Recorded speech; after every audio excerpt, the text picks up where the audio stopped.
Hello, എല്ലാവരെയും നമ്മുടെ ക്ലാസിന്റെ കോഴ്സിന്റെ സീരീസിന്റെ ബാച്ചിന്റെ ആദ്യ കമ്പ്യൂട്ടർ ക്ലാസ്സിലേക്ക് സ്വാഗതം ചെയ്യുകയാണ്.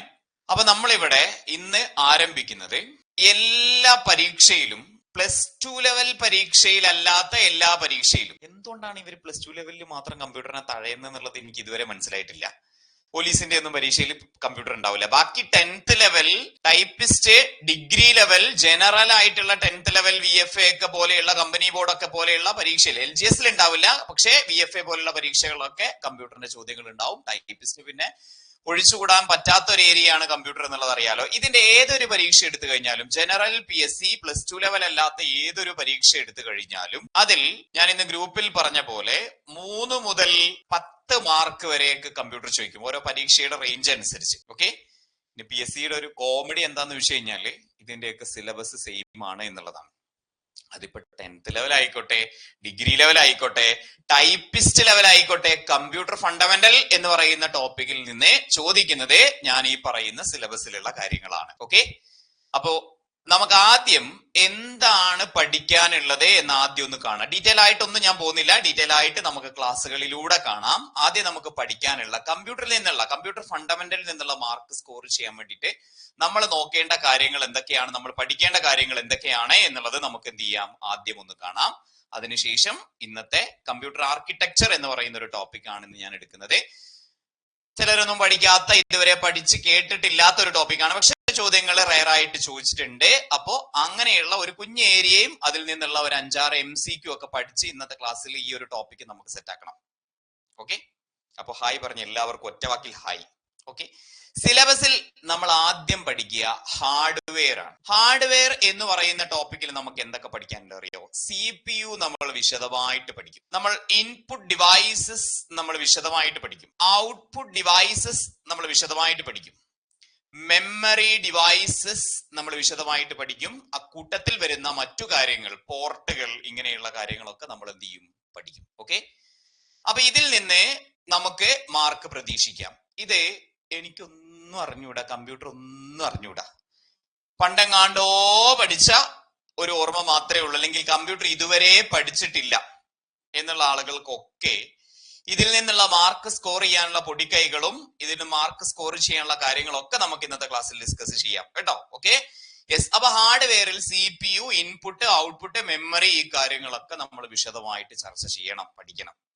ഇനി സോഫ്റ്റ്വെയർ ആണെങ്കിലോ അതിൽ നമുക്ക് 2 കാറ്റഗറിയാണുള്ളത്, സിസ്റ്റം സോഫ്റ്റ്വെയറും അതുപോലെ തന്നെ ആപ്ലിക്കേഷൻ സോഫ്റ്റ്വെയർ.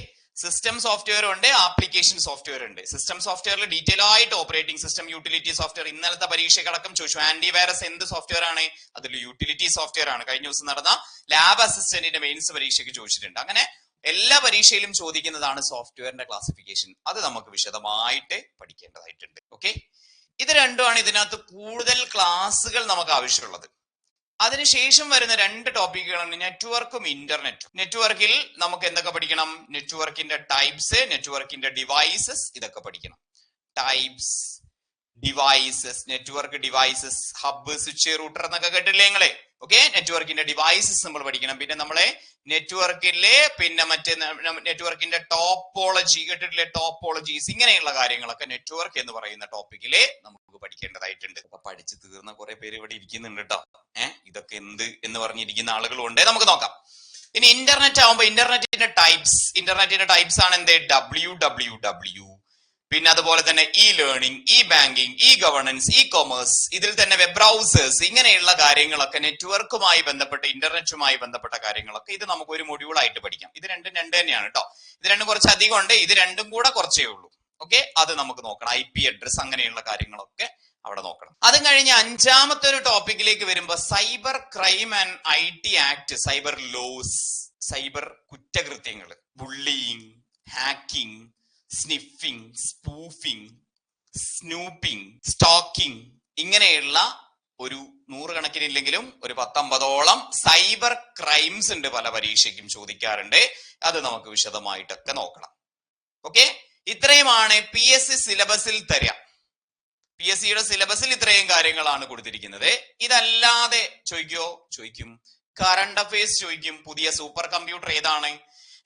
പിന്നെ ഏറ്റവും വേഗതയേറിയ കമ്പ്യൂട്ടർ ഏതാണ്, ഏത് രാജ്യത്തിൻ്റെതാണ്, അല്ലെങ്കിൽ AI. ഇപ്പൊ AI കൂടുതലായിട്ട് ചോദിക്കുന്നുണ്ട്. AI-യുടെ ഇംപ്ലിമെന്റേഷൻ ശരിക്കും നമുക്കുണ്ടല്ലോ, സിലബസ് പഴയ സിലബസ് ആണ്, പക്ഷേ നമുക്ക് വേണമെങ്കിൽ 6ാമത്തെ ഒരു മൊഡ്യൂളായിട്ട് AI മാത്രമായിട്ട് ഉൾക്കൊള്ളിക്കാം കേട്ടോ. കാരണം ഒരുപാട് കാര്യങ്ങളിൽ AI-യുടെ ഇംപ്ലിമെന്റേഷൻ, AI-യുടെ ചാറ്റ് ബോട്ട്, ജെമിനിയെ കുറിച്ചും പിന്നെന്താ പറയാ ChatGPT-യെ കുറിച്ചും OpenAI-യെ കുറിച്ചും ഒക്കെ ചോദ്യങ്ങൾ വന്നിട്ടുണ്ട്. അപ്പൊ AI എന്ന് പറയുന്നത്, കറണ്ട് അഫയേഴ്സ് എന്ന് പറയുന്നത് തീർച്ചയായിട്ടും യെസ് ഓക്കെ, തീർച്ചയായിട്ടും എന്താണ്, തീർച്ചയായിട്ടും ആവശ്യമുള്ള ഒരു കാര്യമാണ്.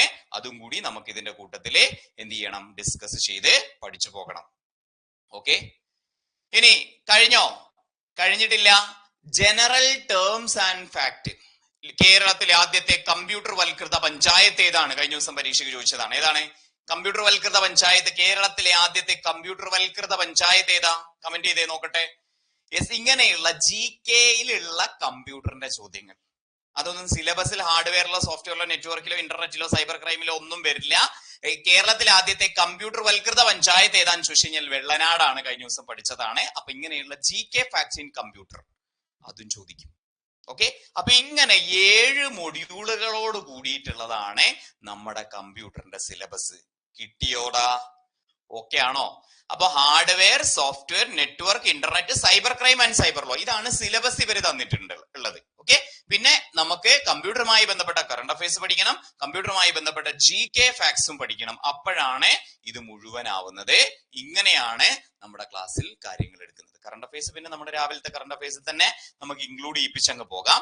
General terms and fact GK എടുക്കുന്ന കൂട്ടത്തിലോ അല്ലെങ്കിൽ അതിനുവേണ്ടി മാത്രമായിട്ട് നമുക്ക് കുറച്ച് ക്ലാസ്സുകൾ ചെയ്യാം കേട്ടോ. അതിങ്ങനെ കുറെ ഉണ്ട്. കേരളത്തിലെ ആദ്യത്തേക്ക്, ഇന്ത്യയിലെ ആദ്യത്തെ എന്നൊക്കെ പറഞ്ഞിട്ട് കുറെ ഉണ്ട്. അപ്പൊ അതിന്റെ ഇടയിലുള്ള സെഷൻസും നമുക്ക് ചെയ്യണം കേട്ടോ. അപ്പൊ ഇത് പഠിക്കാൻ റെഡിയാണോ നിങ്ങള്? ഇത് പഠിച്ച് കമ്പ്യൂട്ടറിലെ 100% മാർക്ക് വാങ്ങാൻ റെഡി ആയവരൊക്കെ കമന്റ് ബോക്സിൽ ഒന്ന് തമ്പിട്ടെ നോക്കട്ടെ, എത്ര പേരുണ്ട് നോക്കട്ടെ. 100% ഇതെല്ലാം പഠിച്ച് കമ്പ്യൂട്ടറിലുള്ള മുഴുവൻ മാർക്കും സ്കോർ ചെയ്യാൻ റെഡി ആയവര് നമ്മൾ ഇവിടെ തുടങ്ങുകയാണ്. യെസ്, ഇവിടെ തുടങ്ങുകയാണ് കമ്പ്യൂട്ടറിലുള്ള മുഴുവൻ മാർക്കും. യെസ്, എല്ലാരും കൂടെ ഉണ്ടാവണം. നമുക്ക് ഒരുമിച്ച് മുന്നോട്ട് പോകാം, ഒരുമിച്ച് പഠിക്കാം. ഓക്കെ, റെഡി അല്ലേ? Yes, okay okay. ഈ ഒരു ആവേശം ഈ ക്ലാസ്സിന് മാത്രം കണ്ടാ പോരാട്ടോ. ഈ ഒരു ആവേശം ഈ ക്ലാസ്സിന് മാത്രം കണ്ടാ പോരാ. തുടർന്ന് അങ്ങോട്ടുള്ള എല്ലാ ക്ലാസ്സുകളിലും ഈ ആവേശവും ഈ തമ്പും ഈ തീയിടലും എല്ലാം കാണണം കേട്ടോ. യെസ്, ഉണ്ടാവൂലേ? പലപ്പോഴും ഓൺലൈൻ ക്ലാസ്സിന്റെ ഒരു പ്രശ്നം എന്താ അറിയോ, നമ്മൾ അങ്ങനെ ആവാതിരിക്കാൻ പരമാവധി ശ്രമിക്കാറുണ്ട്. എപ്പോഴും എന്ന് പറഞ്ഞ പോലെ ഗ്രൂപ്പിൽ ഇങ്ങനെ വാടാ, കേറടാ, പഠിക്കടാ, എക്സാം എഴുതടാ, ലീഡർ ബോർഡിൽ കേറടാ എന്ന് പറഞ്ഞ് ഇങ്ങനെ പറഞ്ഞുകൊണ്ടിരിക്കും. നമുക്കിത് പറയാനേ പറ്റുള്ളൂ. ഓക്കെ, ചെയ്യേണ്ടത് ആത്യന്തികമായിട്ട് നിങ്ങളാണ്. നിങ്ങളുടെ ഉള്ളിൽ എന്ത് ചെയ്യണം, ഞാൻ ഇത് നേടും, ഞാൻ ഇത് കൺസിസ്റ്റന്റ് ആയിട്ട് പഠിക്കും, ഇത് ബ്രേക്ക് വരാത്ത രൂപത്തിൽ ഞാൻ ഇത് കൊണ്ടുപോകും എന്നുള്ളത് നിങ്ങൾ ആദ്യം ഇന്നൊരു വെള്ള പേപ്പറിൽ എഴുതി അവിടെ ചുമരിൽ ഒട്ടിച്ചു വെക്കണം. 2 ദിവസമൊക്കെ ക്ലാസ് കാണാൻ പറ്റാത്ത എന്തെങ്കിലും ഒരു സാഹചര്യം വന്നിട്ടുണ്ടെങ്കിൽ ഞാൻ അതേ ഇനിയിപ്പോ നോക്കണം, ഇനിയിപ്പോ നോക്കി എത്തൂല, ആ ക്ലാസ് കണ്ടിട്ട് എന്ത് ചെയ്യാ അടുത്തയിലേക്ക് എത്താം എന്നുള്ള തോന്നൽ വന്നു കഴിഞ്ഞാലേ പിന്നെ നിങ്ങൾ ഒരിക്കലും ഒപ്പം എത്തൂല. ഞാൻ പറഞ്ഞ ഒന്നും കൂടെ ഞാൻ പറയാം. നിങ്ങളൊരു 3 ദിവസം ക്ലാസ് കണ്ടില്ല എന്ന് വിചാരിക്കുക. അപ്പൊ നിങ്ങൾ ആ 3 ദിവസത്തെ ക്ലാസ് കണ്ടിട്ട് മറ്റുള്ളവരുടെ ഒപ്പം എത്താന്ന് പറയുമ്പോ ആ 3 ദിവസം ഉള്ളത്, ആ 3 ദിവസത്തെ ക്ലാസ് കഴിയുമ്പോഴത്തേക്ക് അവരപ്പുറത്തൊരു 3 ദിവസം പോയിട്ടുണ്ടാവും. പിന്നെ ആ 3 ദിവസത്തെ ക്ലാസ് കഴിയുമ്പോഴത്തേക്ക് അവരൊരു 4 ദിവസം അപ്പുറത്തേക്ക് പോയിട്ടുണ്ടാവും. ഇങ്ങനെ ഒരിക്കലും നിങ്ങൾ ആ ട്രെയിനിന്റെ ഒപ്പം എത്തൂല. അപ്പൊ എപ്പോഴെങ്കിലും നിങ്ങൾ ക്ലാസ് കാണാത്ത അല്ലെങ്കിൽ ക്ലാസ് കാണാൻ കഴിയാത്ത ഒരു സാഹചര്യം നിങ്ങൾക്ക് ഉണ്ടായിട്ടുണ്ടെങ്കിൽ, അതുവരെ ടീച്ചേഴ്സ് ക്ലാസ് എടുത്തത് പോട്ടെ, ഓക്കെ, ഇന്ന് എന്താണോ ക്ലാസ്സിൽ എടുക്കുന്നത് അവിടേക്ക് നിങ്ങൾ ഡയറക്റ്റ് ആയിട്ട് അങ്ങ് വരിക, ഇന്ററാക്ട് ചെയ്യുക, പഠിക്കുക കേട്ടോ. അപ്പൊ ആ ബാക്കിലുള്ളത് നമുക്കൊരു ഉത്തരവാദിത്തമായിട്ട് മാറും. അത് എങ്ങനെയെങ്കിലും പഠിച്ചു തീർക്കണമല്ലോ എന്നൊന്നും നമുക്ക് തോന്നും. അങ്ങനെ പഠിച്ചു തീർക്കുക. ഇല്ലെങ്കിൽ നമ്മളുണ്ടല്ലോ അവിടെ എത്താം എന്ന് പറഞ്ഞിട്ട് അങ്ങനെ എത്താത്തൊരവസ്ഥ വരും. അങ്ങനെ ഉണ്ടാവരുതേ. എപ്പോഴെങ്കിലും നിങ്ങൾക്ക് ബ്രേക്ക് വന്നു കഴിഞ്ഞാൽ, മനുഷ്യന്മാരാണ്, സ്വാഭാവികമായിട്ടും ബ്രേക്ക് വന്നേക്കാം. എന്തെങ്കിലും ഹോസ്പിറ്റൽ കേസോ കല്യാണോ അടിയന്തരോ പാലുകാച്ചലോ ഇങ്ങനെയൊക്കെ ഉണ്ടായി കഴിഞ്ഞു കഴിഞ്ഞാലേ സ്വാഭാവികമായിട്ടും എന്താണ് ചെറിയൊരു ബ്രേക്ക് ഒക്കെ വന്നേക്കാം. കാരണം നമുക്ക് ഡെയിലി എന്ന് പറഞ്ഞ പോലെ ക്ലാസ്സുകൾ ഉണ്ട് അല്ലെ. പക്ഷെ നിങ്ങൾ എപ്പോഴാണോ വരുന്നത് അപ്പൊ നിങ്ങളെ ലൈവിൽ തുടരണം. ബാക്കിലുള്ള ക്ലാസ്സുകൾ നിങ്ങൾ ഓവർ ടൈം എടുത്ത് തീർക്കണം. അതാണ് അതിനുള്ള പരിഹാരം എന്നുള്ളത് ആദ്യത്തെ ക്ലാസ്സിൽ തന്നെ ഒന്ന് ഓർമ്മിപ്പിക്കുകയാണ്. Okay, yes. അപ്പൊ ഇതിൽ നമ്മൾ ഓരോന്നും നമ്മളിതാ ഹാർഡ്വെയറിലേക്ക് കടക്കുകയാണ്. ഹാർഡ്വെയർ എന്ന് പറയുന്ന ടോപ്പിക്കിലെ CPU നമുക്ക് പഠിക്കണം, ഇൻപുട്ട് ഡിവൈസസ് പഠിക്കണം, ഔട്ട്പുട്ട് ഡിവൈസസ് പഠിക്കണം, മെമ്മറി പഠിക്കണം. ഇതെല്ലാം ഞാൻ ലൈവായിട്ട് എടുക്കില്ലടാ, കുറെയൊക്കെ ക്ലാസ്സുകൾ റെക്കോർഡഡ് ആയിരിക്കും. എന്നാൽ നമ്മൾ ഇടയിൽ നമ്മൾ കാണുകയും ചെയ്യും. ലൈവ് ക്ലാസ്സിൽ നമ്മൾ ഇന്ററാക്റ്റീവ് ആയിട്ട് പഠിക്കുകയും ചെയ്യും കേട്ടോ. കാരണം ഇൻപുട്ട് ഈ കീബോർഡ് മൗസ് ഒക്കെ പഠിപ്പിച്ചിട്ട് എന്താണ് ബോർ അടിച്ചിട്ടുണ്ട്. അപ്പൊ ചെറിയ ചെറിയ കാര്യങ്ങളൊക്കെ നമുക്ക് എന്ത് ചെയ്യാം, റെക്കോർഡ് ക്ലാസ്സുകൾ ഉണ്ട്, അതും നിങ്ങൾ കൃത്യമായിട്ട് കാണണം. പക്ഷെ ലൈവ് ക്ലാസ്സിൽ അതിന്റെ പ്രാക്ടീസ് സെഷനിൽ PYQസും ഡിസ്കഷൻസും ആയിട്ട് നമ്മൾ മുന്നോട്ട് പോകും കേട്ടോ. അപ്പൊ ഇന്ന് നമ്മൾ ഈ സിലബസിലെ ആദ്യത്തെ ടോപ്പിക്കിലേക്ക് കടക്കും എന്ന് ചിലപ്പോൾ നിങ്ങൾ വിചാരിക്കും, പക്ഷെ കടക്കുന്നില്ല. അതിനും മുന്നേ പഠിക്കേണ്ട കമ്പ്യൂട്ടറിന്റെ ഒരു മാതൃക ആർക്കിടെക്ചർ ആണ് നമ്മൾ ഇന്നത്തെ ക്ലാസ്സിൽ ഡിസ്കസ് ചെയ്യുന്നത് കേട്ടോ. കമ്പ്യൂട്ടറിന്റെ ഒരു മാതൃക ആർക്കിടെക്ചർ ആണ് നമ്മൾ ഇന്നത്തെ ക്ലാസ്സിൽ ഡിസ്കസ് ചെയ്യുന്നത്. വോൺ ന്യൂമാൻ ആർക്കിടെക്ചർ എന്നുള്ളതാണ് അതിന്റെ പേര്. ആരാണ് വോൺ ന്യൂമാൻ? കേട്ടിട്ടുണ്ടോ? ചാൾസ് ബാബേജിനെ കേട്ടിട്ടുണ്ട്, അലൻ ട്യൂറിങ്ങിനെ കേട്ടിട്ടുണ്ട്, അങ്ങനെ കുറെ ആളുകളെ കേട്ടിട്ടുണ്ട്. ആരാണ് ഈ വോൺ ന്യൂമാൻ എന്ന് കേട്ടിട്ടുണ്ടോ? ആരാ വോൺ ന്യൂമാൻ? കേട്ടിട്ടുണ്ടോ വോൺ ന്യൂമാൻ? യെസ്, വോൺ ന്യൂമാനെ കേട്ടിട്ടുണ്ടോ? Von Neumann architecture. യെസ്, കമ്പ്യൂട്ടറിന്റെ ഒരു ആർക്കിടെക്ചർ മാതൃക തയ്യാറാക്കിയ ആളാണ് വോൺ ന്യൂമാൻ. യെസ്, അദ്ദേഹത്തിന്റെ കാര്യങ്ങളും അദ്ദേഹം എന്താണ് കണ്ടുപിടിച്ചത് എന്നുള്ള കാര്യങ്ങളൊക്കെയാണ് നമ്മൾ ഇന്നത്തെ ക്ലാസ്സിൽ ഡിസ്കസ് ചെയ്യുന്നത്. കേൾക്കാത്തവരുണ്ടാവും അല്ലെ? നമുക്ക് നോക്കാം. John von Neumann coined and developed this architecture. The computer we are using nowadays is based on Newman architecture. It has some concept. അതായത് നമ്മൾ ഇന്ന് ഉപയോഗിക്കുന്ന കമ്പ്യൂട്ടറിന്റെ മാതൃക തയ്യാറാക്കിയത് ജോൺ വോൺ ന്യൂമാൻ ആണ് അത്രേ. അപ്പൊ ചാൾസ് ബാബേജോ അലൻ ട്യൂറിങ്ങോ? കമ്പ്യൂട്ടറിന്റെ പിതാവ് ചാൾസ് ബാബേജ്, കമ്പ്യൂട്ടർ സയൻസിന്റെ പിതാവ് അലൻ ട്യൂറിങ്. ഇതൊക്കെ നിങ്ങൾക്ക് അറിയാലോ അല്ലെ? നമ്മുടെ ഓറിയന്റേഷൻ ക്ലാസ്സിൽ നമ്മൾ എടുത്തിട്ടുണ്ടായിരുന്നു അല്ലെ? യെസ്, അറിയാത്തവരെ എഴുതി വെക്കണേ. Father of computer. ഇത് പിന്നെ കൊച്ചു കുട്ടികൾക്കും അറിയാം. ആരാണ്? ചാൾസ് ആറുണ്ട് അല്ലെ? ചാൾസ് ബബേജ് അല്ലെ? ചാൾസ് ബബേജ് ആണ് ഫാദർ ഓഫ് കമ്പ്യൂട്ടർ. ഇനി father of computer science CS എന്നറിയപ്പെടുന്നത് ആരാണ്? അലൻ ട്യൂറിങ് ആണ്. Alan Turing. കമ്പ്യൂട്ടർ സയൻസിന്റെ പിതാവ് ആരാന്ന് ചോദിച്ചു കഴിഞ്ഞാൽ അലൻ ട്യൂറിങ് ആണ്. എന്നാൽ കമ്പ്യൂട്ടറിന് ഇന്ന് നമ്മൾ ഉപയോഗിക്കുന്ന ഒരു മാതൃക, എല്ലാവരും ഇങ്ങനെ ആകാംക്ഷയോട് കാത്തിരിക്കുകയാണ്, എന്താണ് ആ കമ്പ്യൂട്ടറിന്റെ മാതൃക അല്ലെ? കമ്പ്യൂട്ടർ ആലോചിക്കുമ്പോൾ നിങ്ങളുടെ മനസ്സിലേക്ക് ആദ്യം വരുന്നത് എന്താ? എന്റെ മനസ്സിലേക്ക് വരുന്ന ചിത്രം തന്നെയാണ് നിങ്ങളുടെ മനസ്സിലേക്കുള്ളത് എന്നുള്ളത് ഒന്ന് പറയണേ. ഒരു മോണിറ്റർ, ഒരു കീബോർഡ്, ഇപ്പുറത്തൊരു CPU പെട്ടി, ഒരു മൗസ്. ഇതാണ് ആദ്യം മനസ്സിലേക്ക് വരുന്നത്. എന്റെ മനസ്സിലേക്ക് ഏതാ വരുന്നത്? നിങ്ങളുടെ മനസ്സിലേക്ക് ഏതാ വരുന്നത്? ഇതാണോ? ആണോ? പറ. ഒരു monitor, keyboard, mouse, CPU. Yes, ഇങ്ങനെയാണോ വരുന്നത്? അപ്പൊ ഈ മാതൃക തയ്യാറാക്കിയ ആളാണോ ജോൺ വോൺ ന്യൂമാൻ? നമ്മുടെ എല്ലാവരുടെയും മനസ്സിലേക്കും അത് തന്നെയാണ് വരുന്നതെന്ന് തോന്നുന്നു അല്ലെ? യെസ്, പക്ഷേ ആ മോഡൽ കണ്ടുപിടിച്ച ആളല്ല ജോൺ വോൺ ന്യൂമാൻ. അദ്ദേഹം കണ്ടുപിടിച്ച മോഡൽ ഞാൻ നിങ്ങൾക്ക് മുന്നിൽ ഇപ്പൊ അവതരിപ്പിക്കാം. ഓക്കെ, അപ്പോ ഇതൊരു പ്രിൻസെറ്റോൺ, അതായത് പല കാര്യങ്ങൾക്ക് വേണ്ടിയിട്ടുള്ള ആർക്കിടെക്ചർ ആയതുകൊണ്ട് തന്നെ ഇതിനെ പ്രിൻസെറ്റോൺ ആർക്കിടെക്ചർ എന്നാ പറയാ. ജോൺ വോൺ ന്യൂമാൻ കണ്ടുപിടിച്ച കമ്പ്യൂട്ടറിന്റെ ഈ മാതൃകയെ ന്യൂമാൻ ആർക്കിടെക്ചർ എന്നും അതുപോലെ തന്നെ പ്രിൻസെറ്റോൺ ആർക്കിടെക്ചർ എന്നും വിളിക്കാറുണ്ട് കേട്ടോ. ന്യൂമാൻ ആർക്കിടെക്ചർ എന്നും പ്രിൻസെറ്റോൺ ആർക്കിടെക്ചർ എന്നും വിളിക്കാറുണ്ട്. ഓക്കെ, ഏതാണ് ഈ പറയപ്പെട്ട മോഡൽ എന്ന് ചോദിച്ചു കഴിഞ്ഞാൽ ഇതാണ് ആ മോഡൽ. ഓക്കെ, ഇതാണ് പ്രിൻസെറ്റോൺ മോഡൽ എന്നറിയപ്പെടുന്ന, ന്യൂമാൻ മോഡൽ എന്നറിയപ്പെടുന്ന, ന്യൂമാൻ ആർക്കിടെക്ചർ എന്ന് പറയപ്പെടുന്ന കമ്പ്യൂട്ടറിന്റെ മോഡൽ ഇവിടെ ഈ കൊടുത്തിരിക്കുന്നതാണ്. ഇതാണോ? ഇതിലിപ്പോ എന്താ ഉള്ളേ? യെസ്, നോക്കിയേ, ഇതാണ് ഒരു കമ്പ്യൂട്ടറിന്റെ ബേസിക് ആയിട്ടുള്ള കാര്യം അല്ലെ? CPU വേണം. CPUവിന്റെ ഉള്ളിൽ നമുക്കറിയാം കൺട്രോൾ യൂണിറ്റും ഉണ്ട്, അരിത്തമെറ്റിക് ലോജിക്കൽ യൂണിറ്റും ഉണ്ട്. ഏതൊക്കെയുണ്ട്? കൺട്രോൾ യൂണിറ്റും ഉണ്ട്, അരിത്തമെറ്റിക് ലോജിക്കൽ യൂണിറ്റും ഉണ്ട്. CPU-മായിട്ട് കണക്ട് ചെയ്തിട്ട് എന്തുണ്ട്? മെമ്മറി യൂണിറ്റ് ഉണ്ട്, ഡാറ്റ സ്റ്റോർ ചെയ്ത് വെക്കാൻ വേണ്ടിയിട്ടുള്ള മെമ്മറി യൂണിറ്റ് ഉണ്ട്. ഓക്കെ, ഡാറ്റ സ്റ്റോർ ചെയ്ത് വെക്കാനുള്ള മെമ്മറി യൂണിറ്റും അവൈലബിൾ ആണ്. അപ്പൊ CPU-ന്റെ ഉള്ളിൽ എന്തൊക്കെയുണ്ട്? CU control unit, arithmetic logical unit ALU. ഇതിന്റെയൊക്കെ ഡ്യൂട്ടീസ് നമുക്ക് എന്ത് ചെയ്യാം? ഇന്ന് തന്നെ പഠിക്കാം കേട്ടോ. CPU-ന്റെ CPU എന്ന് പറഞ്ഞാൽ കമ്പ്യൂട്ടറിന് തലച്ചോറ് അല്ലെ? കമ്പ്യൂട്ടറിന് തലച്ചോറ് എന്നറിയപ്പെടുന്ന ഭാഗമാണ് CPU. അതിൻ്റെ ഉള്ളിൽ 2 യൂണിറ്റുകൾ ഉണ്ട്, കൺട്രോൾ യൂണിറ്റും ഉണ്ട്, അരിത്തമെറ്റിക് ലോജിക്കൽ യൂണിറ്റും ഉണ്ട്. അതിൽ കണക്ട് ചെയ്തിരിക്കുന്ന ഒരു യൂണിറ്റ് ആണ് മെമ്മറി യൂണിറ്റ്. ഡാറ്റ ആവശ്യാനുസരണം സ്റ്റോർ ചെയ്യാൻ വേണ്ടിയിട്ടുള്ള മെമ്മറി യൂണിറ്റ് ഉണ്ട്. ഓക്കെ, ഇനി നോക്കിയേ നിങ്ങള്. യെസ്, ഇതിലേക്ക് CPU-യിലേക്കാണ് നമ്മളെ ഇൻപുട്ട് ഉപകരണങ്ങൾ കണക്ട് ചെയ്യുക. ഏതൊക്കെ? നമ്മുടെ കീബോർഡ്, മൗസ്. വേറെ ഏതൊക്കെയാ ഇൻപുട്ട് ഉപകരണങ്ങൾ പറഞ്ഞേ? കീബോർഡ്, മൗസ്, സ്കാനർ, പ്രിന്റർ, ഇങ്ങനെയുള്ള ഒരുപാട് ഉപകരണങ്ങളുണ്ട്. 10-20 എണ്ണം പറയാൻ പറഞ്ഞു കഴിഞ്ഞാൽ ഇപ്പൊ നിങ്ങൾ പറയും കമ്പ്യൂട്ടറിലേക്ക് നമ്മൾ എന്തെങ്കിലും ഇൻപുട്ട് കൊടുക്കാൻ, ഡാറ്റ കൊടുക്കാൻ വേണ്ടി നമ്മൾ കണക്ട് ചെയ്യുന്ന ഉപകരണങ്ങൾ ഒരുപാടുണ്ട് അല്ലെ? ആ ഉപകരണങ്ങളൊക്കെ CPU-ലേക്ക് നമ്മൾ ഇങ്ങനെ കണക്ട് ചെയ്യും. എന്നിട്ട് ഇതിന്റെ ഉള്ളിൽ നമ്മൾ ഇങ്ങനെ പ്രോസസ്സ് ചെയ്യും. നമ്മളല്ല, കമ്പ്യൂട്ടർ ഇങ്ങനെ പ്രോസസ്സ് ചെയ്യും അല്ലെ? ആ പ്രോസസ്സ് ചെയ്ത് അതിന്റെ ഔട്ട്പുട്ട് ആയിട്ട് നമുക്ക് ഇവിടെ ഔട്ട്പുട്ട് ഡിവൈസ് വഴി ഉത്തരം കിട്ടും. മോണിറ്റർ, പ്രിന്റർ, വേറെ ഏതൊക്കെയാ പറഞ്ഞേ? പറഞ്ഞേ സ്പീക്കർ, പ്രൊജക്ടർ, ഇങ്ങനെയുള്ള 10-15 ഡിവൈസ് നമുക്ക് ഈസി ആയിട്ട് പറയാൻ വേണ്ടി സാധിക്കും. ഓക്കെ, അപ്പൊ നമ്മൾ ഇൻപുട്ട് ഉപകരണങ്ങൾ വഴി CPU-ലേക്ക് ഡാറ്റ കൊടുക്കുന്നു. CPU അതിനെ വേണ്ട രീതിയിൽ പ്രോസസ്സ് ചെയ്ത് ഔട്ട്പുട്ട് ആയിട്ട് നമുക്ക് തരുന്നു.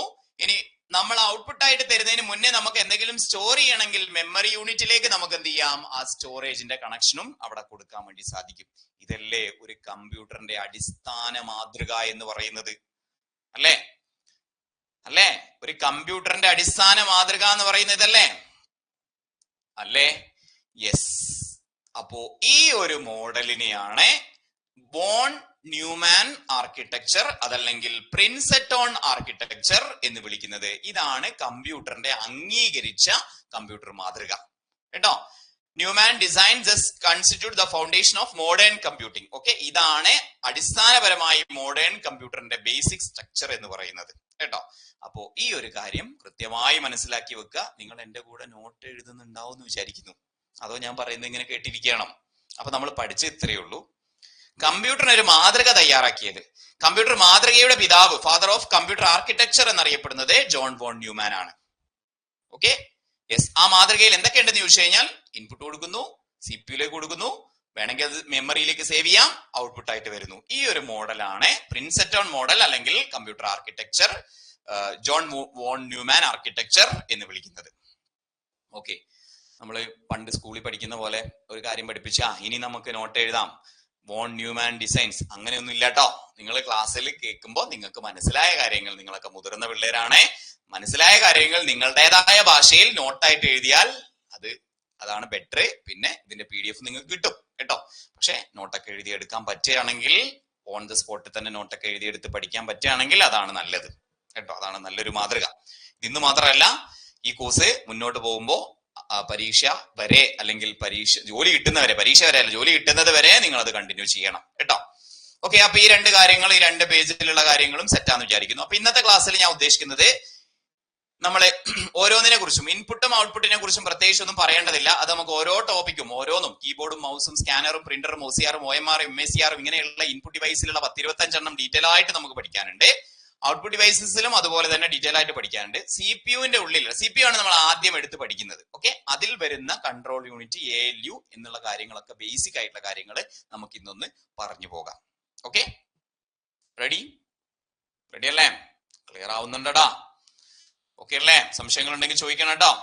എന്റെ ക്ലാസ്സിൽ മാത്രമല്ല, നമ്മുടെ ഓരോ ടീച്ചേഴ്സിന്റെയും ക്ലാസ്സിൽ നിങ്ങൾക്ക് എന്ത് സംശയം ഉണ്ടെങ്കിൽ അപ്പൊ തന്നെ ചോദിച്ച് ക്ലിയർ ചെയ്യണം.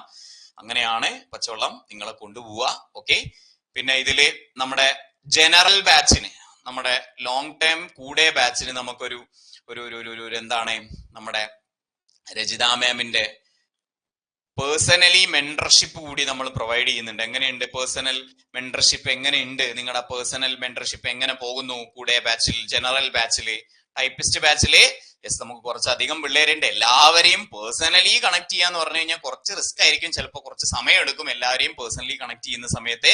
യെസ്, അപ്പോ നമുക്ക് ഉടനെ തന്നെ ഈ ഒരാഴ്ച കഴിഞ്ഞിട്ട് നമ്മളൊരു ഗൂഗിൾ മീറ്റ് വെക്കും. അപ്പോ നിങ്ങൾക്ക് പിന്നെ മാമുമായിട്ട് സംസാരിക്കാം. പിന്നെ നിങ്ങൾക്ക് കുറച്ച് നിങ്ങൾ ഡൗൺ ആവുന്ന സമയത്തൊക്കെ നിങ്ങൾക്ക് കോൺടാക്ട് ചെയ്യാൻ പറ്റിയ, നിങ്ങൾക്കൊന്ന് വിളിച്ച് സംസാരിക്കാൻ പറ്റിയ, നമ്മൾ കണ്ടന്റും ക്വാളിറ്റിയും ഒക്കെ നമ്മൾ ഇവിടെ ഇങ്ങനെ ഒരു സൈഡ് കൂടെ, ക്വാളിറ്റി ക്ലാസ്സുകളൊക്കെ ഒരു സൈഡ് കൂടെ ഇങ്ങനെ പോകും. പക്ഷെ നിങ്ങളൊപ്പം നിർത്തി വിളിക്കാൻ പറ്റുന്ന രൂപത്തിൽ ഒരാളും കൂടി നിങ്ങളുടെ കൂട്ടത്തിൽ ഉണ്ടാവും. സാറുമാർക്ക് പുറമെ നിങ്ങൾക്ക് ഒരു ഫ്രണ്ട് കൂടി പച്ചവെള്ളം സജസ്റ്റ് ചെയ്യുന്നുണ്ട്. തീർച്ചയായിട്ടും അതെല്ലാം നിങ്ങൾ ഉപയോഗപ്പെടുത്തുക, നന്നായി പഠിക്കുക കേട്ടോ. Okay, yes. പ്രിന്റർ ഞാൻ ഇവിടെ കൊടുത്തിട്ടുണ്ടല്ലേ? പ്രിന്റർ ഇവിടെ കൊടുക്കാൻ പാടില്ല, പ്രിന്റർ ഇവിടെ മാത്രമേ ഉള്ളൂ കേട്ടോ. പ്രിന്റർ ഇവിടെ മാത്രമേ മാത്രമേ ഉള്ളൂ. സ്കാനർ പറഞ്ഞപ്പോ അതിന്റെ അനിയനായതുകൊണ്ട് അങ്ങനെ പറഞ്ഞു പോയതാണ്. കീബോർഡ്, മൗസ്, സ്കാനർ, MICRA, പിന്നെ അതുപോലെ തന്നെ OCRA, ട്രാക്ക് ബോള്, ഇങ്ങനെയുള്ള കാര്യങ്ങളൊക്കെയാണ് ഇൻപുട്ട് ഡിവൈസസിൽ വരുന്നത് കേട്ടോ. ഔട്ട്പുട്ടിൽ വരില്ലേ? യെസ്. ഓക്കെ. ഇനി അപ്പോ ആർക്കിടെക്ചറിൽ നമുക്ക് എന്തൊക്കെ ഉൾപ്പെടും? It includes a central processing unit, CPU വരും, with arithmetic and logical unit, ALU. പൂർണ്ണരൂപം പഠിക്കണേ, പൂർണ്ണരൂപങ്ങൾ പഠിക്കണേ. CPUവിന്റെ ഉള്ളിൽ എന്തൊക്കെ വരും? ALU and CU control unit കേട്ടോ. CU എന്ന് പറഞ്ഞു കഴിഞ്ഞാൽ control unit with the attached registers. അതായത് സിപിയുടെ ഉള്ളിലുള്ള താൽക്കാലിക മെമ്മറിയാണ് എന്ത്? രജിസ്റ്റേഴ്സ്. CPUവിന്റെ ഉള്ളിലുള്ള താൽക്കാലിക മെമ്മറി. CPUവിന് എന്തെങ്കിലും കാര്യങ്ങൾ തൽക്കാലത്തേക്ക് സ്റ്റോർ ചെയ്ത് വെക്കാനുള്ള ഉപാധിയാണ് രജിസ്റ്റേഴ്സ് എന്ന് പറയുന്നത് കേട്ടോ. അപ്പോ it includes central processing unit CPU with arithmetic and logical unit ALU and CU. Okay. അപ്പൊ CPUയുടെ ഉള്ളിൽ എന്തൊക്കെയുണ്ട്? ALU ഉണ്ട്, CU ഉണ്ട്, പിന്നെ അറ്റാച്ച്ഡ് രജിസ്റ്റേഴ്സ്. CPUവിന്റെ മെമ്മറി എന്നറിയപ്പെടുന്നത്, CPUവിന് എന്തെങ്കിലും തൽക്കാലത്തേക്ക് ഡാറ്റ സൂക്ഷിച്ചു വെക്കാനുള്ള രജിസ്റ്റേഴ്സ് കൂടി അതിലുണ്ട് കേട്ടോ. അപ്പൊ CPUവിന്റെ രജിസ്റ്റേഴ്സ് ഇവിടെ വരച്ചിട്ടില്ല, പക്ഷെ രജിസ്റ്റേഴ്സ് ഇവിടെ ഇതിന്റെ കൂട്ടത്തിൽ ഇതും കൂടെ വരും കേട്ടോ. രജിസ്റ്റേഴ്സും കൂടെ വരും. ആ ചിത്രത്തിൽ വേണമെങ്കിൽ ഒരു ബോക്സ് ആയിട്ട് തന്നെ രജിസ്റ്റേഴ്സ് കൊടുക്കാം. അത് മെമ്മറി യൂണിറ്റിലല്ല വരുന്നത്, വേറെ തന്നെ CPUവിന്റെ ഉള്ളിലായിട്ട് വരുന്നതാണ് രജിസ്റ്റേഴ്സ് കേട്ടോ. CPUവിന്റെ ഉള്ളിൽ നമുക്ക് വരയ്ക്കാൻ പറ്റുന്നതാണ് രജിസ്റ്റേഴ്സ്. അപ്പൊ ALU, CU ആൻഡ് രജിസ്റ്റേഴ്സ്, ഇതാണ് CPUവിന്റെ ഉള്ളിൽ വരുന്നത്. പിന്നെ അതിന്റെ താഴെ memory that can store data and instruction. താഴെ നമ്മൾ പറഞ്ഞ മെമ്മറി യൂണിറ്റ് ഉണ്ട്. Input and output mechanism for peripherals and peripherals, അതായത് കമ്പ്യൂട്ടറുമായിട്ട് കണക്ട് ചെയ്ത് ഉപയോഗിക്കുന്ന ഇൻപുട്ട് ഔട്ട്പുട്ട് ഉപകരണങ്ങളൊക്കെ. ഇൻപുട്ട് ലെഫ്റ്റ് സൈഡിൽ നമ്മൾ പഠിച്ചു, ഔട്ട്പുട്ട് റൈറ്റ് സൈഡിൽ പഠിച്ചു. ഇത്രയും കാര്യങ്ങൾ വെച്ചിട്ടാണ് എന്ത് ചെയ്യുന്നത്? നമ്മുടെ ഈ പറയുന്ന John von Neumann architecture create ചെയ്തിട്ടുള്ളത് അല്ലെ. അപ്പൊ CPU ഉണ്ട്, CPUവിന്റെ ഉള്ളിൽ ALU ഉണ്ട്, CU ഉണ്ട്, പിന്നെ അതിനെ ഡാറ്റ സ്റ്റോർ ചെയ്യാൻ വേണ്ടിയിട്ട് രജിസ്റ്റേഴ്സ് ഉണ്ട്, താഴെ ഡാറ്റ സ്റ്റോർ ചെയ്യാൻ വേണ്ടിയിട്ട് മെമ്മറി ഉണ്ട്, പിന്നെ കൊടുക്കാൻ വേണ്ടി ഡാറ്റ ഇൻപുട്ട് ചെയ്യാൻ വേണ്ടിയിട്ട് ഇൻപുട്ട് യൂണിറ്റും അതിനെ റിലീസ് ചെയ്യാൻ വേണ്ടിയിട്ട് ഔട്ട്പുട്ട് യൂണിറ്റും അവൈലബിൾ ആണ്. അപ്പൊ ജസ്റ്റ് ആ കൊടുത്തിരിക്കുന്ന ചിത്രത്തെ ഒന്ന് എക്സ്പ്ലെയിൻ ചെയ്തു എന്ന് മാത്രം കേട്ടോ. യെസ്, ആ കൊടുത്തിരിക്കുന്ന ചിത്രത്തെ ഒന്ന് ജസ്റ്റ് ഒന്ന് പറഞ്ഞു എന്ന് മാത്രം, എന്തൊക്കെയാണ് അതിനകത്തുള്ളത് എന്നുള്ളത്. പിന്നെ CPUവിന്റെ പൂർണ്ണരൂപം, ALUവിന്റെ പൂർണ്ണരൂപം, CUവിന്റെ പൂർണ്ണരൂപം പഠിക്കാം. പിന്നെ രജിസ്റ്റേഴ്സ് കൂടി CPUവിന്റെ ഉള്ളിലുണ്ട് എന്ന കാര്യം മനസ്സിലാക്കുക. ഇതാണ് ഈ പേജിലെ അജണ്ട കേട്ടോ. പെരിഫറൽസ് എന്ന വാക്കിന്റെ അർത്ഥം ഇൻപുട്ട് ഉണ്ട്, ഔട്ട്പുട്ട് ഉണ്ട്, ഇന്നുണ്ട്, ഔട്ട് ഉണ്ട് അല്ലെ. ഇന്നുണ്ട്, ഔട്ട് ഉണ്ട്. പക്ഷെ ഇൻപുട്ടും ഔട്ട്പുട്ടും അല്ലാതെ കമ്പ്യൂട്ടറുമായിട്ട് കണക്ട് ചെയ്ത് ഉപയോഗിക്കുന്ന എല്ലാ ഉപകരണങ്ങളെയും ചേർത്ത് വിളിക്കുന്നതാണ് പെരിഫറൽസ് കേട്ടോ. കമ്പ്യൂട്ടറിലേക്ക് ഡാറ്റ കൊടുക്കുന്നത് ഇൻപുട്ട്, കമ്പ്യൂട്ടറിൽ നിന്ന് ഡാറ്റ എടുക്കുന്നത് ഔട്ട്പുട്ട്. ഇതല്ലാതെ നമ്മൾ എന്താണ്, കമ്പ്യൂട്ടറുമായിട്ട് കണക്ട് ചെയ്തിരിക്കുന്ന വേറെ ഏതെങ്കിലും ഡിവൈസുകൾ ഉണ്ടെങ്കിൽ അതെല്ലാം കൂടി, അതായത് പെരിഫറൽ എന്ന് പറഞ്ഞു കഴിഞ്ഞാൽ കണക്റ്റഡ് ടു ദി കമ്പ്യൂട്ടർ, കമ്പ്യൂട്ടറുമായി കണക്ട് ചെയ്തിരിക്കുന്ന എല്ലാ ഉപകരണങ്ങളെയും ചേർത്ത് വിളിക്കുന്ന പേരാണ് പെരിഫറൽസ് കേട്ടോ. ഓക്കെ, കമ്പ്യൂട്ടറുമായി ബന്ധപ്പെട്ട എല്ലാ ഉപകരണങ്ങളെയും ചേർത്ത് വിളിക്കുന്ന പേരാണ് എന്ത്? പെരിഫറൽസ് എന്ന് നോട്ട് ചെയ്തു കേട്ടോ. Computer peripherals. ഓക്കെ, അപ്പൊ നമ്മൾ പഠിച്ചത് ഇത്രയേ ഉള്ളൂ, ജോൺ വോൺ ന്യൂമാൻ ആർക്കിടെക്ചർ. അതിന് മറ്റൊരു പേരാണ് പ്രിൻസെറ്റോൺ ആർക്കിടെക്ചർ. അതിൽ എന്തൊക്കെയുണ്ട്? Input, CPU, memory, output. ഇൻപുട്ടിൽ കുറെ ഡിവൈസ് ഉണ്ട്, ഔട്ട്പുട്ടിൽ കുറെ ഡിവൈസ് ഉണ്ട്. തലച്ചോറ് എന്നറിയപ്പെടുന്ന CPU, സെൻട്രൽ പ്രോസസിംഗ് യൂണിറ്റ്, അതിൽ 3 ഭാഗമുള്ളത്. CRT ടെക്സ്റ്റ് ബുക്കിന്റെ സ്ക്രീൻഷോട്ട് ആണ് കൊടുത്തത്, അതിനകത്ത് 2 കൊടുത്തിട്ടുള്ളൂ. ALU, CU, പിന്നെ അതിൽ എന്തും കൂടെ വരും? രജിസ്റ്റേഴ്സും കൂടി വരും. അതിന്റെ ഡാറ്റ, രജിസ്റ്റർ ഡാറ്റ സ്റ്റോർ ചെയ്യാൻ മാത്രമാണ്. അതെ, CPUവിന് ആവശ്യമായ ഡാറ്റ സ്റ്റോർ ചെയ്യാൻ വേണ്ടി മാത്രമാണ് കേട്ടോ. അതിലെ ഒരു കമ്പ്യൂട്ടറിന്റെ CPUവിന്റെ രജിസ്റ്റേഴ്സിൽ നമ്മളെ കല്യാണ ഫോട്ടോ സേവ് ചെയ്യാൻ വേണ്ടി പറ്റില്ല. CPU വർക്ക് ചെയ്യുമ്പോൾ ആവശ്യമുള്ള താൽക്കാലികമായ ഡാറ്റ സ്റ്റോർ ചെയ്യാൻ വേണ്ടി മാത്രമാണ് രജിസ്റ്റർ മെമ്മറി യൂസ് ചെയ്യുന്നത്. വളരെ കുറച്ചേ ഉണ്ടാവുള്ളൂ, ഏറ്റവും വേഗത കൂടിയ മെമ്മറിയാണ് കേട്ടോ. ഓക്കെ, യെസ്, വളരെ കുറച്ച് മെമ്മറിയാണ്, CPUവിന്റെ ഉള്ളിലുള്ള ചെറിയൊരു മെമ്മറിയാണ്, CPUവിന്റെ ആവശ്യത്തിന് മാത്രമുള്ള മെമ്മറിയാണ്. യെസ്, അത് ഒരിക്കലും എന്തില്ല, എക്സ്റ്റേണൽ ആയിട്ടുള്ള സ്റ്റോറേജിന് വേണ്ടിയിട്ട് യൂസ് ചെയ്യില്ല. ടെമ്പററി ഡാറ്റ സ്റ്റോറേജ് മാത്രമാണ്, CPUവിന്റെ ഡാറ്റ സ്റ്റോറേജിന് വേണ്ടി മാത്രമാണ് കേട്ടോ. അതൊക്കെ നമ്മൾ വിശദമായിട്ട് പഠിക്കും. ഓക്കെ, അപ്പൊ ഇത്രയും കാര്യങ്ങൾ ക്ലിയർ ആണ് എന്ന് വിചാരിക്കുന്നു. ഓക്കെ അല്ലടാ? യെസ്. ഇനി പലപ്പോഴും ഡിഗ്രി ലെവൽ പരീക്ഷയ്ക്കൊക്കെ കണ്ടിട്ടുള്ള ഒരു സ്റ്റാൻഡേർഡ് ചോദ്യമാണ് സ്റ്റോർഡ് പ്രോഗ്രാം കൺസെപ്റ്റ്. ഓക്കെ, നമുക്ക് ജസ്റ്റ് ഒന്ന് കാര്യം എന്താണെന്നുള്ളത് മനസ്സിലാക്കി വെക്കുക. ജോൺ വോൺ ന്യൂമാൻ ആർക്കിടെക്ചർ പഠിക്കുന്ന സമയത്ത് തന്നെ പഠിക്കേണ്ട ഒരു കാര്യമാണ് സ്റ്റോർഡ് പ്രോഗ്രാം കൺസെപ്റ്റ്. കേട്ടിട്ടുണ്ടോ? സ്റ്റോർഡ് പ്രോഗ്രാം കൺസെപ്റ്റ് മുന്നേ കേട്ടിട്ടുണ്ടോ? സ്റ്റോർഡ് പ്രോഗ്രാം കൺസെപ്റ്റ് എന്താണെന്ന് കേട്ടിട്ടുണ്ടോ? ഇത്രയേ ഉള്ളൂ. Is a fundamental principle of computer architecture. ആർക്കിടെക്ചറിന്റെ ഒരു പ്രിൻസിപ്പിൾ ആണ്. That defines computer's ability to store both data and instructions in the same memory. അതായത് ഇതിന്റെ അർത്ഥം എന്താന്ന് ചോദിച്ചു കഴിഞ്ഞാല്, ഒരു കമ്പ്യൂട്ടർ, ശ്രദ്ധിച്ച് കേൾക്കണേ, നോട്ട് ദി പോയിന്റ്, ശ്രദ്ധിച്ച് കേൾക്കണേ. ചില കാര്യങ്ങൾ അങ്ങനെ നമ്മൾ ഒന്നും കൂടി എന്ത് ചെയ്യണം, നമ്മുടെ റെസൊല്യൂഷനും നമ്മുടെ കൂർമ്മത കൂട്ടി ഇങ്ങനെ വെക്കണം അല്ലെ. ചില കാര്യങ്ങൾ കേൾക്കുമ്പോൾ അങ്ങനെ കേൾക്കേണ്ട ഒരു പോയിന്റ് ആണ്. കമ്പ്യൂട്ടറിന്റെ പ്രത്യേകത എന്താ അറിയോ? കമ്പ്യൂട്ടർ വർക്ക് ചെയ്യാൻ ആവശ്യമായ ഇൻസ്ട്രക്ഷനും കമ്പ്യൂട്ടറിന്റെ ഡാറ്റ സ്റ്റോർ ചെയ്യുന്ന മെമ്മറിയും, അതായത് ഇൻസ്ട്രക്ഷനും ഈ രണ്ട് പോയിന്റ് നോക്കിയാൽ മതി. ഇൻസ്ട്രക്ഷനും ഡാറ്റയും, അതായത് ഡാറ്റ എന്ന് പറഞ്ഞു കഴിഞ്ഞാൽ സ്റ്റോർ ചെയ്യാനാണല്ലോ, എന്തെങ്കിലും ഒരു സാധനം സ്റ്റോർ ചെയ്യാൻ വേണ്ടിയിട്ടാണല്ലോ ഡാറ്റ അല്ലെ. ഡാറ്റയും എങ്ങനെയാണ് വർക്ക് ചെയ്യേണ്ടതെന്ന് പറഞ്ഞ ഇൻസ്ട്രക്ഷനും, ഇത് രണ്ടും ഒറ്റ മെമ്മറിയിൽ സ്റ്റോർ ചെയ്യാൻ വേണ്ടി പറ്റും. ഓക്കെ, അതായത് ഇൻസ്ട്രക്ഷൻ സ്റ്റോർ ചെയ്യാൻ വേണ്ടി വേറെ മെമ്മറി, ഡാറ്റ സ്റ്റോർ ചെയ്യാൻ വേണ്ടി വേറെ മെമ്മറി എന്ന് പറയുന്ന ഒരു കൺസെപ്റ്റ് ഇല്ല. കമ്പ്യൂട്ടർ വർക്ക് ചെയ്യാനുള്ള ഇൻസ്ട്രക്ഷനും കമ്പ്യൂട്ടറിന് ആവശ്യമായ ഡാറ്റ സ്റ്റോർ ചെയ്യാനുള്ളതും ഒക്കെ ഒരേ മെമ്മറിയിലാണ്. അത് നമ്മുടെ ആർക്കിടെക്ചറിന്റെ ഒരു പ്രത്യേകതയാണ്, കമ്പ്യൂട്ടറിന്റെ ഒരു പ്രത്യേകതയാണ്. നമ്മുടെ തലച്ചോറ് അങ്ങനെ തന്നെയല്ലേ, എന്തൊക്കെയാണ് ചെയ്യേണ്ടത് എന്ന് പറയുന്ന ഇൻസ്ട്രക്ഷൻ നമ്മുടെ തലച്ചോറിലുണ്ട്. ഈ പഠിച്ച കാര്യങ്ങളൊക്കെ നമ്മുടെ ഡാറ്റ ആയിട്ട് നമ്മുടെ തലച്ചോറിലുണ്ട് അല്ലെ. അതേപോലെ തന്നെ കമ്പ്യൂട്ടർ ആർക്കിടെക്ചറിന്റെ ഒരു പ്രത്യേകതയാണ് ഇൻസ്ട്രക്ഷനും എന്തൊക്കെയാണ് ചെയ്യേണ്ടതെന്നുള്ളതും നമ്മൾ സ്റ്റോർ ചെയ്യേണ്ട കാര്യം ഡാറ്റയും ഒരേ മെമ്മറിയിൽ തന്നെ സ്റ്റോർ ചെയ്യാൻ വേണ്ടി സാധിക്കും. ആ ഒരു പ്രത്യേകതയാണ് സ്റ്റോർഡ് പ്രോഗ്രാം കൺസെപ്റ്റ് എന്ന് പറയുന്നത്. നമ്മൾ പഠിച്ച കാര്യമൊക്കെ ഡാറ്റ ആയിട്ട് നമ്മുടെ തലയിലുണ്ട്.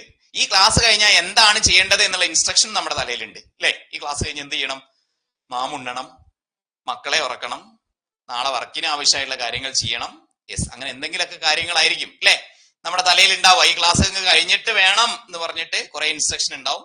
പിന്നെ നമ്മൾ കുറെ കാലങ്ങളായിട്ട് പഠിക്കുന്ന കാര്യങ്ങൾ ഡാറ്റ ആയിട്ട് നമ്മുടെ തലയിൽ സ്റ്റോർ ചെയ്ത് വെച്ചിട്ടുണ്ട്. ഇത് രണ്ടും നമ്മുടെ CPU ഉള്ള പോലെ തന്നെ കമ്പ്യൂട്ടർ ആർക്കിടെക്ചറിന്റെ ഒരു പ്രത്യേകതയാണ് ഇൻസ്ട്രക്ഷനും ഡാറ്റയും ഒരേ മെമ്മറിയിൽ തന്നെ സ്റ്റോർ ചെയ്യാൻ വേണ്ടി സാധിക്കും. അതാണ് സ്റ്റോർഡ് പ്രോഗ്രാം കൺസെപ്റ്റ് എന്നതുകൊണ്ട് ഉദ്ദേശിക്കുന്നത് കേട്ടോ. It allows program to be stored as a sequence of instructions which can be fetched, decoded and executed by the computer central processing unit. Okay, നമുക്ക് ആവശ്യമുള്ള instructions sequence of instructions, okay, ഒന്ന് കഴിഞ്ഞൊന്ന് അടുത്തത് എന്നുള്ളത് നമുക്ക് ആവശ്യമുള്ള രൂപത്തിൽ ഫെച്ച് ചെയ്യാറ് കഴിഞ്ഞാൽ എടുക്കുക. ഡീകോഡ് ചെയ്യാന്ന് പറഞ്ഞു കഴിഞ്ഞാൽ അത് ഒരു രൂപത്തിലായിരിക്കും വെച്ചിട്ടുണ്ടാവുക, അത് മറ്റൊരു രൂപത്തിൽ കമ്പ്യൂട്ടർ മനസ്സിലാവുന്ന രൂപത്തിലേക്ക് അതിനെ മാറ്റുക, എക്സിക്യൂട്ട് ചെയ്യുക. അതായത് ഒന്നുമില്ല, എടുക്കുക, വേണ്ട രീതിയിൽ മാറ്റുക, എക്സിക്യൂട്ട് ചെയ്യുക. ഓക്കെ, യെസ്, അതായത് നമ്മൾ എന്തെങ്കിലും ഒരു സാധനം എവിടെയെങ്കിലും വെച്ചു, അത് അവിടെ നിന്ന് എടുക്കുക, ഉപയോഗിക്കാൻ പാകത്തിനാക്കുക, അത് എക്സിക്യൂട്ട് ചെയ്യുക കേട്ടോ. ഓക്കെ, യെസ്, ഇതെല്ലാം ആര് ചെയ്തോളും? CPU ചെയ്തോളും. ഇതെല്ലാം ആര് ചെയ്തോളും? CPU ചെയ്തോളും, കമ്പ്യൂട്ടറിന്റെ തലച്ചോറ് ചെയ്തോളും. ഈ രണ്ട് കാര്യങ്ങളും കൂടെ ചേർന്ന ഒരു കൺസെപ്റ്റ് ആണ് സ്റ്റോർഡ് പ്രോഗ്രാം കൺസെപ്റ്റ് എന്ന് ജസ്റ്റ് പറയുന്നു എന്ന് മാത്രം. ഓക്കെ, അതായത് രണ്ടിനും ഞാൻ റിയൽ ടൈം എക്സാമ്പിൾ പറഞ്ഞു. ഇപ്പൊ നിങ്ങളൊരു പാത്രം കഴുകാന്ന് വിചാരിക്കാം. പാത്രം കഴുകാൻ വേണ്ടിയിട്ട് ആ ഒരു പിന്നെന്താ പറയാ ആ ഒരു ഇതില്ലേ, ചകിരിയോ എന്തെങ്കിലും, അത് അവിടെ നിന്ന് എടുക്കുക എന്നുള്ളതാണ് ഫെച്ച്. അതായത് എവിടെയെങ്കിലും മെമ്മറിയിൽ വെച്ചിരിക്കുന്ന ഒരു കാര്യം അവിടെ നിന്ന് എടുക്കുന്നു, ഉപയോഗിക്കാൻ വേണ്ടി റെഡിയാവുന്നു, നമ്മൾ ഉപയോഗിക്കുന്നു. ഓക്കെ, അതാണ് കമ്പ്യൂട്ടറിനെ സംബന്ധിച്ചിടത്തോളം CPU ചെയ്യുന്നത്. ഏതെങ്കിലും ഡാറ്റ അവിടെ നിന്നെങ്കിലും എടുക്കുന്നു, അത് പിന്നെന്താണ് ഡീകോഡ് ചെയ്യുന്നു, എക്സിക്യൂട്ട് ചെയ്യുന്നു. ഈ രൂപത്തിൽ അത് CPU വർക്ക് ചെയ്യും. ഇനി അവിടെ വെച്ചിരിക്കുന്നത് ഡാറ്റയും ആവാം, ഇൻസ്ട്രക്ഷനും ആവാം കേട്ടോ. യെസ്, അപ്പോ ഇൻസ്ട്രക്ഷനോ ഡാറ്റയോ എവിടെയെങ്കിലും മെമ്മറിയിൽ വെച്ചിരിക്കുന്നു, അത് നമുക്ക് എന്ത് ചെയ്യണം? ആദ്യം ഫെച്ച് ചെയ്യണം, പിന്നെ അതിനെ വേണ്ട രീതിയിൽ ഡീകോഡ് ചെയ്യണം, പിന്നെ അതിനെ എക്സിക്യൂട്ട് ചെയ്യണം. ഇതെല്ലാം കൂടി ടോട്ടലി വിളിക്കുന്ന പേരാണ് സ്റ്റോർഡ് പ്രോഗ്രാം കൺസെപ്റ്റ്. ഇങ്ങനെ ഒരു ചിത്രമൊന്നുമില്ല, ഞാൻ വെറുതെ വരച്ചേ ഉള്ളൂ. മനസ്സിലായോ? അതായത് മെമ്മറിയിൽ ഇൻസ്ട്രക്ഷനും ഡാറ്റയും സ്റ്റോർ ചെയ്ത് വെച്ചിരിക്കുന്നു, അത് ആവശ്യാനുസരണം എടുത്ത് ഡീകോഡ് ചെയ്ത് വേണ്ട രീതിയിൽ എക്സിക്യൂട്ട് ചെയ്യുന്നു. ഇതാണ് സ്റ്റോർഡ് പ്രോഗ്രാം കൺസെപ്റ്റ് എന്ന് പറയുന്നത്. ഇത് നമ്മുടെ ആർക്കിടെക്ചറിന്റെ ഒരു ഭാഗമാണ് എന്ന് ജസ്റ്റ് പറഞ്ഞു എന്നേ ഉള്ളൂ കേട്ടോ. അപ്പൊ ഇവിടുന്ന് PSC ചോദ്യം ചോദിക്കുക ഇങ്ങനെയാണ്: stored program concept is associated with dash. എന്തുമായിട്ട് അസോസിയേറ്റ് ചെയ്തിരിക്കുന്നു? ഇത് എന്തിന്റെ പ്രിൻസിപ്പിൾ ആണ്? കമ്പ്യൂട്ടർ ആർക്കിടെക്ചറിന്റെ പ്രിൻസിപ്പിൾ ആണ് കേട്ടോ. കമ്പ്യൂട്ടർ ആർക്കിടെക്ചറിന്റെ പ്രിൻസിപ്പിൾ ആണ് എന്ന് മനസ്സിലാക്കി വെക്കാം. അതെന്താണ് അതുകൊണ്ട് ഉദ്ദേശിക്കുന്നത്? ഡാറ്റയും ഇൻസ്ട്രക്ഷനും ഒരേ മെമ്മറിയിൽ സ്റ്റോർ ചെയ്യാൻ സാധിക്കും, ആവശ്യാനുസരണം അത് ഫെച്ച് ചെയ്ത് ഡീകോഡ് ചെയ്ത് എക്സിക്യൂട്ട് ചെയ്യാൻ വേണ്ടി സാധിക്കും. ഇതാണ് സ്റ്റോർഡ് പ്രോഗ്രാം കൺസെപ്റ്റ് കേട്ടോ. അപ്പോ സ്റ്റോർഡ് പ്രോഗ്രാം കൺസെപ്റ്റ് കണ്ടുപിടിച്ചത് ആരാന്ന് ചോദിച്ചു കഴിഞ്ഞാലും നമ്മുടെ ജോൺ വോൺ ന്യൂമാൻ ചേട്ടനാണ് കേട്ടോ. സ്റ്റോർഡ് പ്രോഗ്രാം കൺസെപ്റ്റ് കണ്ടുപിടിച്ചത് ആരാന്ന് ചോദിച്ചു കഴിഞ്ഞാലും നമ്മുടെ ജോൺ വോൺ ന്യൂമാൻ ആണ് എന്ന് മനസ്സിലാക്കി വെക്കാം. ഓക്കെ, അപ്പൊ ഇതും അതിലേക്ക് കൂട്ടിച്ചേർത്ത് പഠിക്കുക. ഇനി നമുക്ക് എന്ത് ചെയ്യാം, CPU എന്താണ്, ALU എന്താണ്, CU എന്താണ്, അവരുടെ ഡ്യൂട്ടീസ് എന്താണെന്നുള്ളത് ജസ്റ്റ് ഒന്ന് പറഞ്ഞു പോകാം. എല്ലാവർക്കും അറിയുന്നത് തന്നെയാണ്, നമുക്കൊന്ന് പറഞ്ഞു പോകാം. CPU പൂർണ്ണരൂപം നമ്മൾ പഠിച്ചല്ലോടാ, എന്താണ്? സെൻട്രൽ പ്രോസസിംഗ് യൂണിറ്റ് എന്നുള്ളതാണ് CPU പൂർണ്ണരൂപം അല്ലെ. CPU പൂർണ്ണരൂപം എന്താണ്? സെൻട്രൽ പ്രോസസിംഗ് യൂണിറ്റ് എന്നുള്ളതാണ് CPU പൂർണ്ണരൂപം. CPU is A brain of computer. നമ്മൾ വിചാരിക്കും ഇതൊക്കെ ചോദിക്കുമെന്ന്. ഇതിപ്പോ കഴിഞ്ഞ പരീക്ഷയിൽ വരെ ചോദിച്ചിട്ടുണ്ട്, ബ്രെയിൻ ഓഫ് കമ്പ്യൂട്ടർ ഏതാ? ആ ചോദ്യ പേപ്പർ ഇട്ട ആളെ തലക്കെട്ടടിക്കണ്ടേ, തലച്ചോറിനടിക്കണ്ടേ? കാരണം ഇതൊക്കെ ഇനി ചോദിച്ചു കഴിഞ്ഞാൽ കേരളത്തിൽ ആർക്കെങ്കിലും കിട്ടാതിരിക്കോ? ഇല്ല. നമുക്ക് എപ്പോഴും ടൈറ്റ് ആയിട്ടുള്ള ചോദ്യങ്ങൾ ഉണ്ടാവാനാണ് നമ്മൾ പ്രാർത്ഥിക്കേണ്ടത്. അങ്ങനെയാണോ? ഇപ്പൊ ഈ സ്റ്റോർഡ് പ്രോഗ്രാം കൺസെപ്റ്റ് ഒന്നും കേരളത്തിൽ ഒരു PSC ഉദ്യോഗാർത്ഥിയും ചിലപ്പോൾ പഠിക്കുന്നുണ്ടാവില്ല, അല്ലെങ്കിൽ കുറച്ച് കുട്ടികൾ മാത്രമേ ഇതിനെ കുറിച്ചൊക്കെ ധാരണ ഉണ്ടാവുള്ളൂ. അപ്പൊ ഒരു ചോദ്യം ഇതിനകത്ത് നിന്ന് വന്നു കഴിഞ്ഞാൽ, okay, the fundamental principle of computer architecture to store instructions and data in the same memory is known as dash എന്ന് ചോദിച്ചു കഴിഞ്ഞാൽ ഇവിടെ ഈ ക്ലാസ്സിൽ ഇരിക്കുന്നവർക്ക് മാത്രമേ ഇത് കിട്ടുള്ളൂ. അപ്പൊ അത്തരം ചോദ്യങ്ങൾ ചോദിക്കാനാണ് നമ്മൾ പ്രാർത്ഥിക്കുന്നത്. കാരണം അപ്പോഴേ നിങ്ങൾ മുന്നിലെത്തുള്ളൂ. അല്ല ബ്രെയിൻ ഓഫ് കമ്പ്യൂട്ടർ ഒക്കെ ചോദിച്ചു കഴിഞ്ഞാൽ ആർക്കാ കിട്ടാത്ത? എല്ലാവർക്കും കിട്ടും അല്ലെ. അപ്പൊ നമ്മൾ എപ്പോഴും ടൈറ്റ് ആയിട്ടുള്ള ക്വസ്റ്റ്യൻ പേപ്പർ വരാൻ വേണ്ടി പ്രാർത്ഥിക്കുക. ആ ചോദ്യം നമ്മൾ പഠിക്കാൻ വേണ്ടി ശ്രദ്ധിക്കുക കേട്ടോ. അപ്പൊ സെൻട്രൽ പ്രോസസിംഗ് യൂണിറ്റ് CPU. എന്നാൽ ചെറിയ ചോദ്യങ്ങൾ നമ്മൾ വിടൂല കേട്ടോ, അതൊക്കെ പഠിച്ചതിന് ശേഷമാണ് നമ്മൾ ഹൈൻഡിലേക്ക് പോവുള്ളൂ കേട്ടോ. യെസ്. അപ്പോ CPU പൂർണ്ണരൂപം എന്താന്ന് ചോദിച്ചു കഴിഞ്ഞാൽ, CPU പൂർണ്ണരൂപം എന്താ? Central processing unit, brain of computer എന്നറിയപ്പെടുന്നു. ആ പോട്ടെ, simple. In a human body, all major decisions are taken by a brain and other parts of the body function as directed by the brain. തലച്ചോറിന്റെ ഇംഗിതത്തിനനുസരിച്ചാണ് നമ്മുടെ body parts ഒക്കെ പ്രവർത്തിക്കുക. ഐച്ഛിക പ്രവർത്തനങ്ങൾ അല്ലെ, voluntary actions അല്ലെ. നമ്മുടെ തലച്ചോറ് എന്ത് തീരുമാനിക്കുന്നു? ഇവിടുന്ന് ഇപ്പൊ AC റിമോട്ട് എടുക്കടാ, ഇതിങ്ങനെ എടുക്കടാ, ഇതിങ്ങനെ കൂട്ടടാ, കുറയ്ക്കടാ എന്ന് പറയുന്നത് എന്റെ തലച്ചോറിന്റെ തീരുമാനത്തിനനുസരിച്ചാണ് ഞാൻ എന്റെ കൈ കൊണ്ട് പ്രവർത്തിക്കുന്നത് അല്ലെ. അതേപോലെയാണ് ബ്രെയിനിന്റെ തീരുമാനത്തിനനുസരിച്ച് നമ്മുടെ ബോഡി പ്രവർത്തിക്കുന്ന പോലെയാണ് എന്ത് ചെയ്യുന്നത്? CPU തീരുമാനത്തിനനുസരിച്ച് കമ്പ്യൂട്ടർ പ്രവർത്തിക്കുന്നത്. Okay. Similarly, in a computer system, all major computations and comparisons are made inside CPU. It is also responsible for activating and controlling the operations of other units of computer. കമ്പ്യൂട്ടറുമായി ബന്ധപ്പെട്ട മറ്റു ഭാഗങ്ങളുടെ കേട്ടോ, it is responsible for activating and controlling the operations of other units of computer. കമ്പ്യൂട്ടറിന്റെ മറ്റു ഭാഗങ്ങളെയും control ചെയ്യുന്നത് ആരാണ്? CPU ആണ് കേട്ടോ. മറ്റു ഭാഗങ്ങളെയും കൺട്രോൾ ചെയ്യുന്നത് ആരാണ്? CPU ആണ്. CPU ഉള്ളിൽ നമ്മൾ നേരത്തെ പഠിച്ച പ്രകാരം തന്നെ ALU ഉണ്ട്, CU ഉണ്ട്, രജിസ്റ്റേഴ്സ് ഉണ്ട്. ALU, CU and registers. Okay. ഇനി ജനറൽ PSC നോക്കുന്ന ആളുകൾ മലയാളത്തിൽ നോട്ടുണ്ടോ എന്ന് ചോദിക്കരുതേ. കമ്പ്യൂട്ടറിന്റെ കാര്യങ്ങളിൽ ബ്രെയിൻ ഓഫ് കമ്പ്യൂട്ടർ, കമ്പ്യൂട്ടർ തലച്ചോറ്, ഇതിൽ ഒരു ബുദ്ധിമുട്ടുള്ള കാര്യമൊന്നുമില്ല. കാരണം ടേംസ് ഒക്കെ നമ്മൾ ഇംഗ്ലീഷിൽ തന്നെയാണ് പറയുന്നത്. CPU, ALU, CU, CU, control unit തന്നെയാ പറയാ, അല്ലാതെ ഭൗതിക അങ്ങനെയൊന്നും പറയൂല കേട്ടോ. അപ്പൊ ടേംസ് ഒക്കെ കമ്പ്യൂട്ടർ തന്നെ, സോറി, ഇംഗ്ലീഷും മലയാളവും സെയിം ആയിട്ട് തന്നെ. മലയാളത്തിലാണ് ചോദ്യപേപ്പർ എങ്കിൽ ഇംഗ്ലീഷിലുള്ള വേർഡ് മലയാളത്തിൽ ഇങ്ങനെ എഴുതുക എന്നുള്ളത് മാത്രമേ ചെയ്യാറുള്ളൂ കേട്ടോ. അപ്പൊ അതുകൊണ്ട് നമുക്ക് സ്ലൈഡ് ഇംഗ്ലീഷിലും എക്സ്പ്ലനേഷൻ മലയാളത്തിലും ആവുമ്പോ എല്ലാ വിഭാഗക്കാർക്കും അത് ഓക്കെ ആവും എന്ന് വിചാരിക്കുന്നു. Okay, yes. അപ്പോ തലച്ചോറാണ് കമ്പ്യൂട്ടറിന്റെ, നമ്മുടെ തലച്ചോറ് നമ്മുടെ കാര്യങ്ങളെ നിയന്ത്രിക്കുന്നത് പോലെ തന്നെ കമ്പ്യൂട്ടറിനുള്ളിലുള്ള സകല കാര്യങ്ങളെയും നിയന്ത്രിക്കുന്നത് ആരാണ്? കമ്പ്യൂട്ടറിന്റെ CPU, കമ്പ്യൂട്ടറിന്റെ തലച്ചോറാണ് എന്ന് നോട്ട് ചെയ്തു വെക്കാം. അതിലുള്ളത് ALU, CU, രജിസ്റ്റേഴ്സ് എന്ന് നോട്ട് ചെയ്തു വെക്കാം കേട്ടോ. ALU, CU and registers. ഇത് ഓൾറെഡി പഠിച്ചതാണ്. ഇതിനകത്ത് എന്തെങ്കിലും പോയിന്റ് പുതിയതായിട്ടുണ്ടോ? ബ്രെയിൻ ഓഫ് കമ്പ്യൂട്ടർ അറിയാം, തലച്ചോറ് പോലെയാണ് കമ്പ്യൂട്ടർ, അതും അറിയാം. എല്ലാ മറ്റു ഭാഗങ്ങളെയും നിയന്ത്രിക്കുന്നത് CPU ആണ്, അതും അറിഞ്ഞൂടെ? യെസ്. പിന്നെ അതിലുള്ള ഭാഗങ്ങൾ ALU, CU, രജിസ്റ്റേഴ്സ് ആണ്, അതും ഓൾറെഡി പഠിച്ചാണ്. ഇതിനകത്ത് ഒന്നും പഠിക്കാനില്ല, ഈ പേജ് വെറുതെ പഠിപ്പിച്ചു. ഓക്കെ.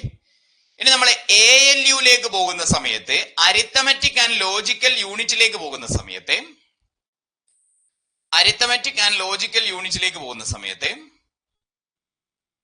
ALU പോകുന്ന സമയത്ത് ALU എന്തൊക്കെയാ ചെയ്യാ? എന്ത് ധാരണയാണ് നിങ്ങൾക്കുള്ളത്? ALU actual operations specified in the instructions are carried out in the arithmetic and logical unit. Actual operation specified the instructions R carried out. അതായത് കമ്പ്യൂട്ടറിന് വേണ്ട പ്രധാനപ്പെട്ട കാര്യങ്ങളൊക്കെ ചെയ്യുന്നത്. അതായത് നമ്മൾ പറഞ്ഞു ഇൻസ്ട്രക്ഷൻസും ഡാറ്റയും ഒക്കെ സ്റ്റോർ ചെയ്യാൻ വേണ്ടിയിട്ടാണ് നമ്മുടെ മെമ്മറി യൂസ് ചെയ്യുന്നത് പറഞ്ഞു. ആ ഇൻസ്ട്രക്ഷനൊക്കെ വർക്ക് ചെയ്യിപ്പിക്കുന്നത് ആരുടെ ഡ്യൂട്ടിയാണ്? ഏലിയന്റെ ഡ്യൂട്ടിയാണ്. CPU ആണ് തലച്ചോറ് നമ്മൾ പറയുന്നുണ്ട്. പക്ഷെ അതിന്റെ ഉള്ളിൽ നമ്മുടെ തലച്ചോറിന്റെ സെറിബ്രം പോലെ CPU-ന്റെ ഉള്ളിൽ വർക്ക് ചെയ്യുന്ന ഇൻസ്ട്രക്ഷൻസ് ഒക്കെ വർക്ക് ചെയ്യിപ്പിക്കുന്ന ഭാഗമാണ് ALU. ഇത് എന്തൊക്കെ ചെയ്യും? Perform calculations, logical operations such as comparisons and decision making. ഒരു കമ്പ്യൂട്ടറിന്റെ ഉള്ളിൽ operations, calculations, logical operations, decision making, ഇതെല്ലാം ചെയ്യുന്നത്, മാത്തമാറ്റിക്കൽ ഓപ്പറേഷൻസും ഡിസിഷൻ മേക്കിങ്ങും ഒക്കെ ചെയ്യുന്നത് ALU ആണ്. അതായത് പ്രധാനപ്പെട്ട കാര്യങ്ങളൊക്കെ ചെയ്യുന്നത് ആരാ? ALU ആണ് എന്ന് മനസ്സിലാക്കി വെക്കാം കേട്ടോ. മാത്തമാറ്റിക്കലോ പേരിലുണ്ട്, arithmetic and logical unit. Arithmetic എന്ന് പറഞ്ഞു കഴിഞ്ഞാൽ അതിന്റെ ഉള്ളിലുള്ള കാൽക്കുലേഷൻസ് മൊത്തം. ലോജിക് എന്ന് പറഞ്ഞു കഴിഞ്ഞാൽ നമ്മുടെ ലോജിക്കൽ ആയിട്ടുള്ള ഡിസിഷൻ മേക്കിംഗ് ആയിട്ടുള്ള കാര്യങ്ങൾ, ഇതെല്ലാം ചെയ്യുന്നത് ആരാണ്? ALU ആണ് എന്ന് നോട്ട് ചെയ്തു. The data and instructions stored in a storage unit are transferred to ALU and processing takes place. Okay, ആവശ്യാനുസരണം ഡാറ്റയും ഇൻസ്ട്രക്ഷനും എടുത്ത് അതിനെ പ്രോസസ്സ് ചെയ്തിട്ടാണ് ALU വർക്ക് ചെയ്യുന്നത്. ഓക്കെ, അപ്പൊ ALUവിന്റെ ഡ്യൂട്ടി എന്താ? CPU-ലെ ഏറ്റവും പ്രധാനപ്പെട്ട ഒരാളാണ് ALU. കമ്പ്യൂട്ടറിന്റെ ഉള്ളിലുള്ള അരിത്തമെറ്റിക്, അതായത് കാൽക്കുലേഷൻ റിലേറ്റഡ് ആയിട്ടുള്ള കാര്യങ്ങളും ലോജിക്കൽ ഡിസിഷൻസ്, ലോജിക്സുമായി ബന്ധപ്പെട്ട കാര്യങ്ങളും എല്ലാം ചെയ്യുന്നത് ALU ആണ്. Okay, yes.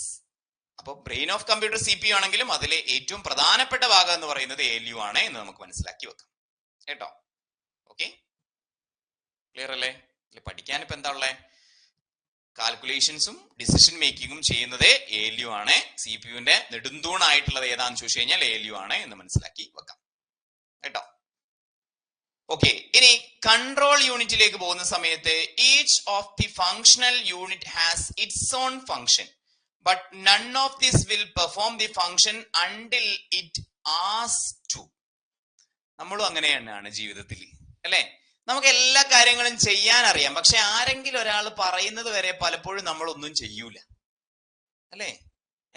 Each of the functional unit has its own function. ഓരോന്നിനും ഓരോ ഫങ്ഷൻ ഉണ്ട്. But none of these perform will until it asked to. Okay, ആരെങ്കിലൊക്കെ ചെയ്യാൻ പറയും. ഇപ്പൊ നമ്മള് സാധാരണ നമ്മുടെ മലപ്പുറത്തൊക്കെ ഒരു ചൊല്ലുണ്ട്, ഇപ്പൊ നിസ്കരിക്കാൻ എനിക്ക് അറിയാഞ്ഞിട്ടല്ല, പക്ഷെ യെസ് ഞാൻ വേണ്ടാന്ന് വെച്ചിട്ടാണ്, എന്നോട് ആരും പറയാഞ്ഞിട്ടാണെന്ന് ആരെങ്കിലും കളിയാക്കി പറയാറുണ്ട്. ഒരാളിങ്ങനെ നിസ്കരിക്കാതെ ഇരിക്കുന്ന സമയത്ത് ആരെങ്കിലൊക്കെ പറഞ്ഞാലേ ചെയ്യുള്ളൂ എന്നുള്ളത്. പക്ഷെ അത് പറയാതെ ചെയ്യേണ്ട ഒരു കാര്യമാണ് അല്ലെ? നമ്മുടെ ജീവിതത്തിലും പലപ്പോഴും പല സാഹചര്യങ്ങളിലും നിസ്കരിക്കാൻ മടിയുള്ള ആളുകൾക്ക് അത് കണക്ട് ആയിട്ടുണ്ടാവും, അല്ലാത്ത ആളുകൾ എന്നോട് ക്ഷമിക്കുക. അപ്പോ എന്താണ്, പല കാര്യങ്ങളും ജീവിതത്തിൽ ആരുടെയെങ്കിലും ഒരു പുഷ് ഉണ്ടെങ്കിലേ, ആസ്ക് ചെയ്താലേ, നമ്മളോട് പറഞ്ഞാലേ നമ്മൾ പല കാര്യങ്ങളും ചെയ്യുള്ളൂ. അങ്ങനെയാണോ? അങ്ങനെയാണ് കമ്പ്യൂട്ടർ കേട്ടോ. നമ്മൾ അങ്ങനെയല്ല, കമ്പ്യൂട്ടർ അങ്ങനെയാണ്. Okay, this task is assigned to the control unit. It invokes the other units to take charge of the operation they are associated with. Okay, yes, അതുമായി ബന്ധപ്പെട്ട ആളുകൾ ടാസ്ക് അസൈൻ ചെയ്തു തന്നാൽ മാത്രമേ നമ്മൾ അത് ചെയ്യുള്ളൂ. യെസ്, ഏതുപോലെ? The central nervous that manages and coordinate all other units of the computer. Okay, നമ്മുടെ തലച്ചോറ് ശ്രദ്ധിക്കണേ, നമ്മുടെ തലച്ചോറ് ഇവിടെ ഉണ്ടെങ്കിലും നമ്മുടെ നാഡീ ഞരമ്പുകളിലൂടെ ഇമ്പൾസ് പോയാലേ നമുക്ക് ഓരോരോ കാര്യങ്ങൾ ചെയ്യാൻ വേണ്ടി സാധിക്കുകയുള്ളൂ അല്ലെ? അപ്പൊ നമ്മുടെ നെർവസ് സിസ്റ്റം ആണ് നമ്മുടെ കൺട്രോൾ സിസ്റ്റം എന്ന് പറയുന്നത്. ഓക്കെ, CPU ഉണ്ടെങ്കിലും CU ഉണ്ടെങ്കിലാണ് എല്ലാ കാര്യങ്ങളെയും കൺട്രോൾ ചെയ്യാൻ വേണ്ടി സാധിക്കുന്നത്. വേണ്ടത് വേണ്ട സമയത്ത് ചെയ്യടാ, ചെയ്യരുത് എന്ന് പറയുന്നത് ആരാണ്? CU ആണ്. അപ്പൊ തലച്ചോറ് CPU ആണെങ്കിൽ നമ്മുടെ നാഡീ വ്യവസ്ഥയാണ്, നെർവസ് സിസ്റ്റം ആണ് നമ്മുടെ CU എന്ന് മനസ്സിലാക്കി വെക്കാം. ക്ലിയർ ആണോ? തലച്ചോറ് CPU ആണ്, പഠിച്ചു. ഓക്കെ, പക്ഷേ നമ്മുടെ തലച്ചോറ് മാത്രം ഉണ്ടായാൽ മതിയോ? തലച്ചോറുള്ള ആളുകൾ ഇപ്പൊ കണ്ടിട്ടില്ലേ, നാഡീ ഞരമ്പുകളൊക്കെ അറ്റുപോയ ആളുകൾ, അല്ലെങ്കിൽ സ്പൈനൽ കോഡിന് ഇഞ്ചുറി ഒക്കെ പറ്റിയ ആളുകൾ എന്താണ്, കാലനക്കാൻ വേണ്ടി പറ്റുമോ? ഇല്ല. ആ നാഡീ വ്യവസ്ഥ കൂടി വർക്ക് ചെയ്യണം, എന്നാലേ വേണ്ട രീതിയിൽ ചലനം നടക്കുള്ളൂ. അപ്പോ CPU തലച്ചോറാണ്, നമ്മുടെ നാഡീ വ്യവസ്ഥയാണ് കൺട്രോൾ യൂണിറ്റ്. വേണ്ടത് വേണ്ട രീതിയിൽ വേണ്ട സമയത്ത് ചെയ്യിപ്പിക്കുന്നത് ആരാന്ന് ചോദിച്ചു കഴിഞ്ഞാൽ കൺട്രോൾ യൂണിറ്റ് ആണ്. ആരെ കൊണ്ട്? നമ്മൾ നേരത്തെ പറഞ്ഞ ALU-നെ കൊണ്ട്. ക്ലിയർ ആണോ? യെസ്. അപ്പോ കാര്യങ്ങൾ വ്യക്തമാണെന്ന് വിചാരിക്കുന്നു, കാര്യങ്ങൾ ശക്തമാണ്, വ്യക്തമാണെന്ന് വിചാരിക്കുന്നു. കമ്പ്യൂട്ടറിന്റെ തലച്ചോറ് എന്നറിയപ്പെടുന്ന ഭാഗമാണ് CPU. അതിൽ മെയിൻ ആയിട്ടുള്ള കാൽക്കുലേഷൻസും ഓപ്പറേഷൻസും ഡിസിഷൻ മേക്കിംഗ് ഒക്കെ ചെയ്യുന്നത് ALU ആണ്. എന്നാൽ അത് എപ്പോ ചെയ്യണം, എങ്ങനെ ചെയ്യണം എന്നുള്ളതൊക്കെ കൺട്രോൾ ചെയ്ത് കോർഡിനേറ്റ് ചെയ്യുന്നത് ആരാന്ന് ചോദിച്ചു കഴിഞ്ഞാൽ അത് CU ആണ്, നെർവസ് സിസ്റ്റം ആണ് CU. ഓക്കെ, ഇനി ഈ രണ്ട് കാര്യങ്ങൾ, ഏത് ALUം CUം ചെയ്യുന്ന കാര്യങ്ങളെ വേണ്ട രീതിയിൽ സ്റ്റോർ ചെയ്യാൻ വേണ്ടിയിട്ടാണ് രജിസ്റ്റേഴ്സ് യൂസ് ചെയ്യുന്നത്. എന്തെങ്കിലുമൊക്കെ തൽക്കാലത്തേക്ക് സ്റ്റോർ ചെയ്യണം. ഒരു ഉദാഹരണം പറയാണ്, 10 + 35 + 15. ഉത്തരത്തിലെ പെട്ടെന്ന് പറ. 10 + 35 + 15. ഞങ്ങളുടെ സിലബസിൽ മാത്സ് ഇല്ല സർ. 60 ആണോ? ഓക്കെ, അപ്പൊ ആദ്യം നമ്മൾ എന്ത് ചെയ്തു? നമ്മുടെ മെമ്മറിയിൽ നമ്മൾ എന്ത് ചെയ്തു? 10 + 35 ആദ്യം ചെയ്തു അല്ലെ. 45 എന്ന് പറയുന്ന ആൻസർ നമ്മൾ തൽക്കാലത്തേക്ക് ഒരു മൈക്രോ സെക്കൻഡ് എവിടെയെങ്കിലും സ്റ്റോർ ചെയ്ത് വെച്ചിട്ടല്ലേ അതിന്റെ കൂടെ 15 കൂട്ടിയത് അല്ലേ? ആണോ? ഞാൻ പറഞ്ഞത് ശരിയാണോ? അതെ, 10 + 35 45. 45 + 15 അല്ലെ. തൽക്കാലത്തേക്ക് ടെമ്പററി ആയിട്ട് നമ്മൾ ഒരു ഡാറ്റയെ എവിടെയെങ്കിലും സൂക്ഷിച്ചില്ലേ? അപ്പൊ ഇത്തരത്തിൽ ടെമ്പററി ആയിട്ടുള്ള കാര്യങ്ങളും താൽക്കാലികമായിട്ട് നമ്മൾ എന്തെങ്കിലും ഓപ്പറേഷന്റെ റിസൾട്ടുകളും ഇങ്ങനെയുള്ള പല കാര്യങ്ങളും ഇൻസ്ട്രക്ഷൻസ് ഒക്കെ സൂക്ഷിച്ചു വെക്കുന്ന CPU-ന് ആവശ്യമായ മെമ്മറിയാണ് രജിസ്റ്റേഴ്സ്. ഓക്കെ, രജിസ്റ്റേഴ്സ് കേട്ടോ. അപ്പൊ ഇതിനു വേണ്ടി ഈ പറയുന്ന ഓപ്പറേഷന് വേണ്ടിയുള്ള രജിസ്റ്ററിന്റെ പേരാണ് അക്യുമുലേറ്റർ കേട്ടോ. അക്യുമുലേറ്റർ, അങ്ങനെ കുറെ രജിസ്റ്റേഴ്സ് ഉണ്ട്. Memory buffer register, accumulator, memory data register, instruction register, yes, ഇങ്ങനെയുള്ള കുറെ രജിസ്റ്റേഴ്സ് ഉണ്ട്. പല പല ആവശ്യങ്ങൾക്ക് വേണ്ടിയിട്ടുള്ള രജിസ്റ്റേഴ്സ് ഉണ്ട്. Okay, yes. അപ്പോ താൽക്കാലികമായിട്ട് ഡാറ്റ സൂക്ഷിച്ചു വെക്കാനുള്ള മെമ്മറിയാണ് CPU-ന് ആവശ്യമായിട്ടുള്ള. ഡാറ്റ മാത്രമല്ല, ഡാറ്റയും ഇൻസ്ട്രക്ഷനും മെമ്മറി അഡ്രസ്സും റിസൾട്ടും. ഓക്കെ, നമ്മൾ ALU CU ചെയ്യുന്ന സമയത്ത് ഡാറ്റയും ഇൻസ്ട്രക്ഷനും മെമ്മറി അഡ്രസ്സും റിസൾട്ടും ഒക്കെ സൂക്ഷിച്ചു വെക്കേണ്ടതായിട്ട് വരും. ഇതിനൊക്കെ വേണ്ടിയിട്ടുള്ള പിന്നെ മെമ്മറിയാണ് ഇത് രജിസ്റ്റർ മെമ്മറി എന്ന് നോട്ട് ചെയ്തു കേട്ടോ. Register memory. Okay, yes. അപ്പോ ഒന്ന് കണ്ണടച്ചേ, ഉറങ്ങരുത് കേട്ടോ, കണ്ണടച്ചേ. CPU, ന്യൂമാൻ ആർക്കിടെക്ചറിൽ എവിടെയാ CPU-ന്റെ സ്ഥാനം? അതിന്റെ താഴെ ഏതൊക്കെയുണ്ട്? ALU ഉണ്ട്, CU ഉണ്ട് അല്ലെ. ALU എന്താ ചെയ്യുന്നത്? Basic operations. CU എന്താ ചെയ്യുന്നത്? നെർവസ് സിസ്റ്റം ആണ്, കോർഡിനേറ്റ് ചെയ്യുന്നു, കൺട്രോൾ ചെയ്യുന്നു അല്ലെ. പറഞ്ഞു കഴിഞ്ഞാൽ എല്ലാം ചെയ്യുന്നു, കോർഡിനേറ്റ് ചെയ്യുന്നു. ഇതിനാവശ്യമായിട്ടുള്ള ഡാറ്റ സ്റ്റോർ ചെയ്യുന്നത് എവിടെയാ? രജിസ്റ്റേഴ്സിലാണ് അല്ലെ. ഇതിൽ ഓരോ ഓപ്പറേഷൻസ് നടത്തുമ്പോഴും നമ്മൾ അതിനാവശ്യമായിട്ടുള്ള ഡാറ്റ സ്റ്റോർ ചെയ്യാൻ വേണ്ടിയിട്ട് എന്തുണ്ട്? താഴെ മെമ്മറി ഉണ്ട്. പിന്നെ ഇൻപുട്ട് വഴി ഡാറ്റ കൊടുക്കാം, അത് പ്രോസസ് ചെയ്തിട്ട് ഔട്ട്പുട്ട് ആയിട്ട് ഔട്ട്പുട്ട് യൂണിറ്റ് വഴി കൊടുക്കാം. ഈ ഒരു മോഡലിനെയാണ് കമ്പ്യൂട്ടർ ആർക്കിടെക്ചർ മോഡൽ എന്ന് പറയുന്നത്. ഇതിന്റെ ഓപ്പറേഷനെയാണ് സ്റ്റോർ പ്രോഗ്രാം കൺസെപ്റ്റ് എന്ന് പറയുന്നത്. ഇതാണ് പ്രിൻസെറ്റോൺ ആർക്കിടെക്ചർ. സെറ്റ്. കണ്ണു തുറന്നു, കണ്ണടച്ച് കമന്റ് ചെയ്യുന്ന കുറെ ആളുകളെ ഇപ്പൊ കമന്റ് ബോക്സിൽ കാണാം. രമ്യ, അനുമോദ്, സുകല്യ അല്ലെ. നേരത്തെ അടിച്ചാണോ? Okay, yes. ഇനി ഞാൻ ചെറിയൊരു എക്സാം നടത്താണ്. അതൊന്നും പറ്റൂല, ക്ലാസ് എടുത്ത് അപ്പൊ തന്നെ പരീക്ഷ നടത്താനൊന്നും പറ്റില്ല. നമുക്ക് ചെറിയൊരു പരീക്ഷ നടത്തി നോക്കാം. ഒരു 5 മാർക്കിന് എക്സാം നടത്തി നോക്കാം. ഇപ്പൊ നമ്മൾ പഠിച്ചതിനെ ബേസ് ചെയ്ത് ഒരു എക്സാം നടത്തി നോക്കാം. കിട്ടുന്നുണ്ടോ എന്ന് ചെക്ക് ചെയ്യാലോ. നോക്കാം. റെഡിയാണോ? MCQ ചോദ്യങ്ങളാണ്. നിങ്ങളെ ഉത്തരം കമന്റ് ബോക്സിൽ കമന്റ് ചെയ്യാം കേട്ടോ. എന്തെങ്കിലും സംശയം ഉണ്ടെങ്കിൽ ഇപ്പൊ ചോദിക്കാം. എന്തെങ്കിലും സംശയം ഉണ്ടെങ്കിൽ ഇപ്പൊ ചോദിക്കാം. എന്തെങ്കിലും സംശയം ഉണ്ടെങ്കിൽ ചോദിക്കാം. ഓക്കെ, ഇല്ലെങ്കിൽ ഇതാ ഒന്നാമത്തെ ചോദ്യം കമന്റ് ബോക്സിൽ കമന്റ് ചെയ്തോളൂ കേട്ടോ. ഒന്നാമത്തെ ചോദ്യം, father of stored program concept. Father of stored program concept എന്നറിയപ്പെടുന്നത് ആരാണ്? സ്റ്റോർഡ് പ്രോഗ്രാം കൺസെപ്റ്റിന്റെ ഫാദർ എന്നറിയപ്പെടുന്നത് ആരാണ്? യെസ്, നമ്മൾ പഠിച്ചതാണ്. ആർക്കിടെക്ചറിന്റെ പിതാവ് എന്നറിയപ്പെടുന്ന ജോൺ വോൺ ന്യൂമാൻ ആണ് എന്ത്? Father of stored program concept. Computer സയൻസിന്റെ പിതാവ് ആരാണ് എന്ന് നമ്മൾ പഠിച്ചിട്ടുണ്ട്, അലൻ ട്യൂറിംഗ്. അപ്പൊ ഇത് രണ്ടും ആരാന്നുള്ളത് ഗ്രൂപ്പിൽ ഒന്ന് കമന്റ് ചെയ്യാം കേട്ടോ. Yes, okay. ഇത് രണ്ടും ആരാന്നുള്ളത് ഒന്ന് നോക്കി വെക്കുക. അല്ലെങ്കിൽ ഞാൻ ഗ്രൂപ്പിൽ പോൾ ഇടാം. ആരാന്നുള്ളത് ഞാൻ ചോദ്യമായിട്ട് ചോദിക്കാം കേട്ടോ. അത് ഹോംവർക്ക് ആയിട്ട് എഴുതി വെച്ചോ. ക്ലൗഡ് എൽവുഡ് ഷാനോൺ ഒക്കെ അറിയോ? Yes, okay. Henry Vivian. Okay, ഒന്ന് നോട്ട് ചെയ്ത് വെക്കുക കേട്ടോ. ഇത് രണ്ടുപേരും ആരാന്നുള്ളത് നമുക്ക് നോക്കണം. ജോൺ വോൺ ന്യൂമാനും അലൻ ട്യൂറിംഗും നമ്മൾ പഠിച്ചിട്ടുണ്ട് കേട്ടോ. Okay, yes. ആർക്കെങ്കിലും അമ്മ ചെയ്യാനുണ്ടോ? ക്ലൗഡ് എൽവുഡ് ഷാനോൺ ആരാ? ക്ലൗഡ് എൽവുഡ് ഷാനോൺ ആരാ? യെസ്, ആർക്കെങ്കിലും അറിയോ?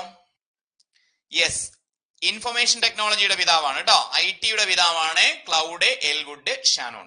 ഇൻഫർമേഷൻ ടെക്നോളജിയുടെ പിതാവാണ് Claude Elwood Shannon. Henry Vivian ആരാന്നുള്ളത് ഒന്ന് നോക്കിയിട്ട് വരിക കേട്ടോ. ഓക്കെ, ഒന്നാമത്തെ ചോദ്യം അപ്പൊ കിട്ടി. Option C, John von Neumann. രണ്ടാമത്തെ ചോദ്യം, which part of computer is known as nervous centre? നമ്മുടെ നെർവസ് സെന്റർ എന്നറിയപ്പെടുന്ന കമ്പ്യൂട്ടറിന്റെ ഭാഗം ഏതാണ്? നെർവസ് സെന്റർ എന്നറിയപ്പെടുന്ന കമ്പ്യൂട്ടറിന്റെ ഭാഗം ഏതാണ്? Which part of computer is known as nervous centre? എന്താ സംശയം അല്ലെ? യെസ്, കൺട്രോൾ യൂണിറ്റ് ആണ് നെർവസ് സിസ്റ്റത്തിന്റെ പിതാവല്ല, നെർവസ് സിസ്റ്റത്തിന്റെ സെന്റർ എന്നറിയപ്പെടുന്നത് ഏതാണ്? കൺട്രോൾ യൂണിറ്റ് ആണ് എന്ന് നമ്മൾ പഠിച്ചു. രണ്ടാമത്തെ ചോദ്യം കിട്ടി. മൂന്നാമത്തെ ചോദ്യം, the central processing unit is called a dash of the computer system. അയ്യേ ഇതൊക്കെ ഒരു ചോദ്യമാണ് അല്ലെ.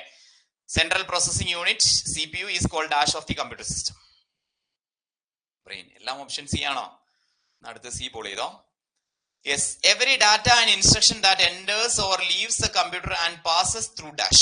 Every data and instruction that enters and leaves of the computer passes through dash. കമ്പ്യൂട്ടറിലേക്ക് കടക്കുന്നു, കമ്പ്യൂട്ടറിൽ നിന്ന് ലീവ് ചെയ്യുന്നു, passes through dash. ഇത് ചിലർക്ക് കിട്ടിയിട്ടില്ല ഈ ചോദ്യം വായിച്ചിട്ട്. ഈ ചോദ്യം നേരത്തെ 3 എണ്ണം കിട്ടി. 3 ചോദ്യത്തിന് ഉത്തരം നേരിട്ട് കിട്ടി. പക്ഷെ ഇത് ചിലർക്ക് കിട്ടിയിട്ടില്ല. ചിലർക്ക് ഓക്കെ. അതെന്താ? ഒന്നാമത്തെ കാരണം എന്താന്ന് വെച്ച് കഴിഞ്ഞാൽ അവര് അതിന്റെ അർത്ഥം അവർക്ക് ശരിക്കും മനസ്സിലായിട്ടില്ല എന്നുള്ളതാണ്. അങ്ങനെ ആരെങ്കിലും ഉണ്ടെങ്കിൽ കേട്ടോ. എവരി ഡാറ്റ ആൻഡ് ഇൻസ്ട്രക്ഷൻ, ഞാൻ ആ ചിത്രം വരച്ചപ്പോ കുറച്ചുകൂടി എളുപ്പമായില്ലേ? വരക്കണ്ടായിരുന്നു അല്ലേ? Every data and instruction that enters and leaves the computer and passes through dash. Okay, വരുന്നു പോകുന്നു, അതിനുള്ളിൽ എന്തിലൂടെയാണ് പാസ് ചെയ്യുന്നതെന്ന് ചോദിച്ചു കഴിഞ്ഞാൽ CPU-യിലൂടെ പാസ് ചെയ്യുന്നത്. ഈ ചിത്രം വരച്ചു കഴിഞ്ഞാൽ CPU കിട്ടും അല്ലേ? ഇതൊരു ലോജിക്കൽ ക്വസ്റ്റൻ ആണ്. ഇത് ആദ്യത്തെ 3 എണ്ണം ഡയറക്റ്റ് ക്വസ്റ്റൻ ആണ്. ഇതൊരു ലോജിക്കൽ ക്വസ്റ്റൻ ആണ്. അപ്പൊ ഈ ലോജിക്കൽ ക്വസ്റ്റ്യൻ കിട്ടണമെന്നുണ്ടെങ്കിൽ ഡീപ്പ് നോളജ് വേണം. നമ്മൾ കാര്യങ്ങളെ കുറിച്ച് വൃത്തിക്ക് അറിയെങ്കിൽ മാത്രമേ ഈ ലോജിക്കൽ ക്വസ്റ്റ്യൻസിന് ആൻസർ ചെയ്യാൻ വേണ്ടി നമുക്ക് പറ്റുള്ളൂ കേട്ടോ. അപ്പൊ every data and instruction that enters and leaves a computer passes through എന്ന് വെച്ച് കഴിഞ്ഞാൽ CPU ആണ് എന്ന് മനസ്സിലാക്കി നോക്കുക. നല്ല ചോദ്യം അല്ലേ? Yes, okay. ഇനി 5ാമത്തെ ചോദ്യം. പഠിക്കാത്ത ചോദ്യം ചോദിക്കരുത് എന്ന് പറഞ്ഞ കമന്റ് വരുമോ? കഴിഞ്ഞ ദിവസം ക്ലാസ്സിൽ ഒരു 10 മാർക്കിന്റെ ചോദ്യം ഇട്ടപ്പോ ഇതിനകത്തൊന്ന് പഠിപ്പിക്കാത്തായിരുന്നു. പഠിപ്പിക്കാത്ത ചോദിക്കാൻ പാടില്ല. കോമ്പറ്റേറ്റീവ് എക്സാം എഴുതുന്ന ആൾക്കാരാ ചോദിക്കുന്നത്. പഠിക്കാത്ത ചോദ്യം ചോദിക്കാൻ പാടുണ്ടോ പരീക്ഷയ്ക്ക്? പഠിച്ചതിനകത്തത് മാത്രം ചോദിക്കുന്നു പറഞ്ഞിട്ട് പഠിക്കാത്ത ചോദ്യം ചോദിച്ചല്ലോ എന്നൊക്കെ. അതൊക്കെ ബാലിശമായ കുഞ്ഞു പിള്ളേരുടെ ചോദ്യമാണ്. നമ്മൾ അങ്ങനെയൊന്നും ചിന്തിക്കരുത് കേട്ടോ. Yes, A processor that performs arithmetical and logical processes known as dash. Arithmetical logical operations ചെയ്യുന്ന a processor that performs arithmetical and logical processes. Okay, arithmetical and logical operations ചെയ്യുന്നത് ആരാണ് എന്ന് ചോദിച്ചു കഴിഞ്ഞാൽ ആരാണ്? യെസ്, CPU എന്ന് പറഞ്ഞു കഴിഞ്ഞാൽ അത് മാത്രമല്ല, അരിത്തമെറ്റിക്കൽ ആൻഡ് ലോജിക്കൽ ഓപ്പറേഷൻസ് ചെയ്യുന്നത് ALU മാത്രമാണ്. ഓവറോൾ കൺട്രോൾ ചെയ്യുന്ന CUവും അത് സ്റ്റോർ ചെയ്യുന്ന രജിസ്റ്ററും കൂടെ ചേരുമ്പോൾ ഉള്ള തലച്ചോറാണ് CPU അല്ലെ? ഇവിടെ സ്പെസിഫിക് ആയിട്ട് ചോദിച്ചിട്ടുണ്ട് അരിത്തമെറ്റിക് ആൻഡ് ലോജിക്കൽ പ്രോസസ്. അത് ഏതാന്ന് ചോദിച്ചു കഴിഞ്ഞാൽ ALU ആണ് എന്നും നമുക്ക് കിട്ടണം. ഓക്കെ, കിട്ടുമോ? എത്ര മാർക്ക് കിട്ടി? അത്ര സിമ്പിൾ ആയിട്ടല്ല ചോദിച്ചത്. 5ൽ നിങ്ങൾക്ക് എത്ര മാർക്ക് കിട്ടി? സത്യസന്ധമായിട്ടൊന്ന് പറ. ഒരു മിനിറ്റ് പറയല്ലേ. കറണ്ട് അഫയേഴ്സും കമ്പ്യൂട്ടർ ആണ് ഇന്ന് നമ്മൾ ചെയ്തത്. അതിനെ ബേസ് ചെയ്തിട്ടായിരിക്കും നാളത്തെ പരീക്ഷ. ഓക്കെ, ബാക്കി ഗ്രൂപ്പിൽ പറയാം.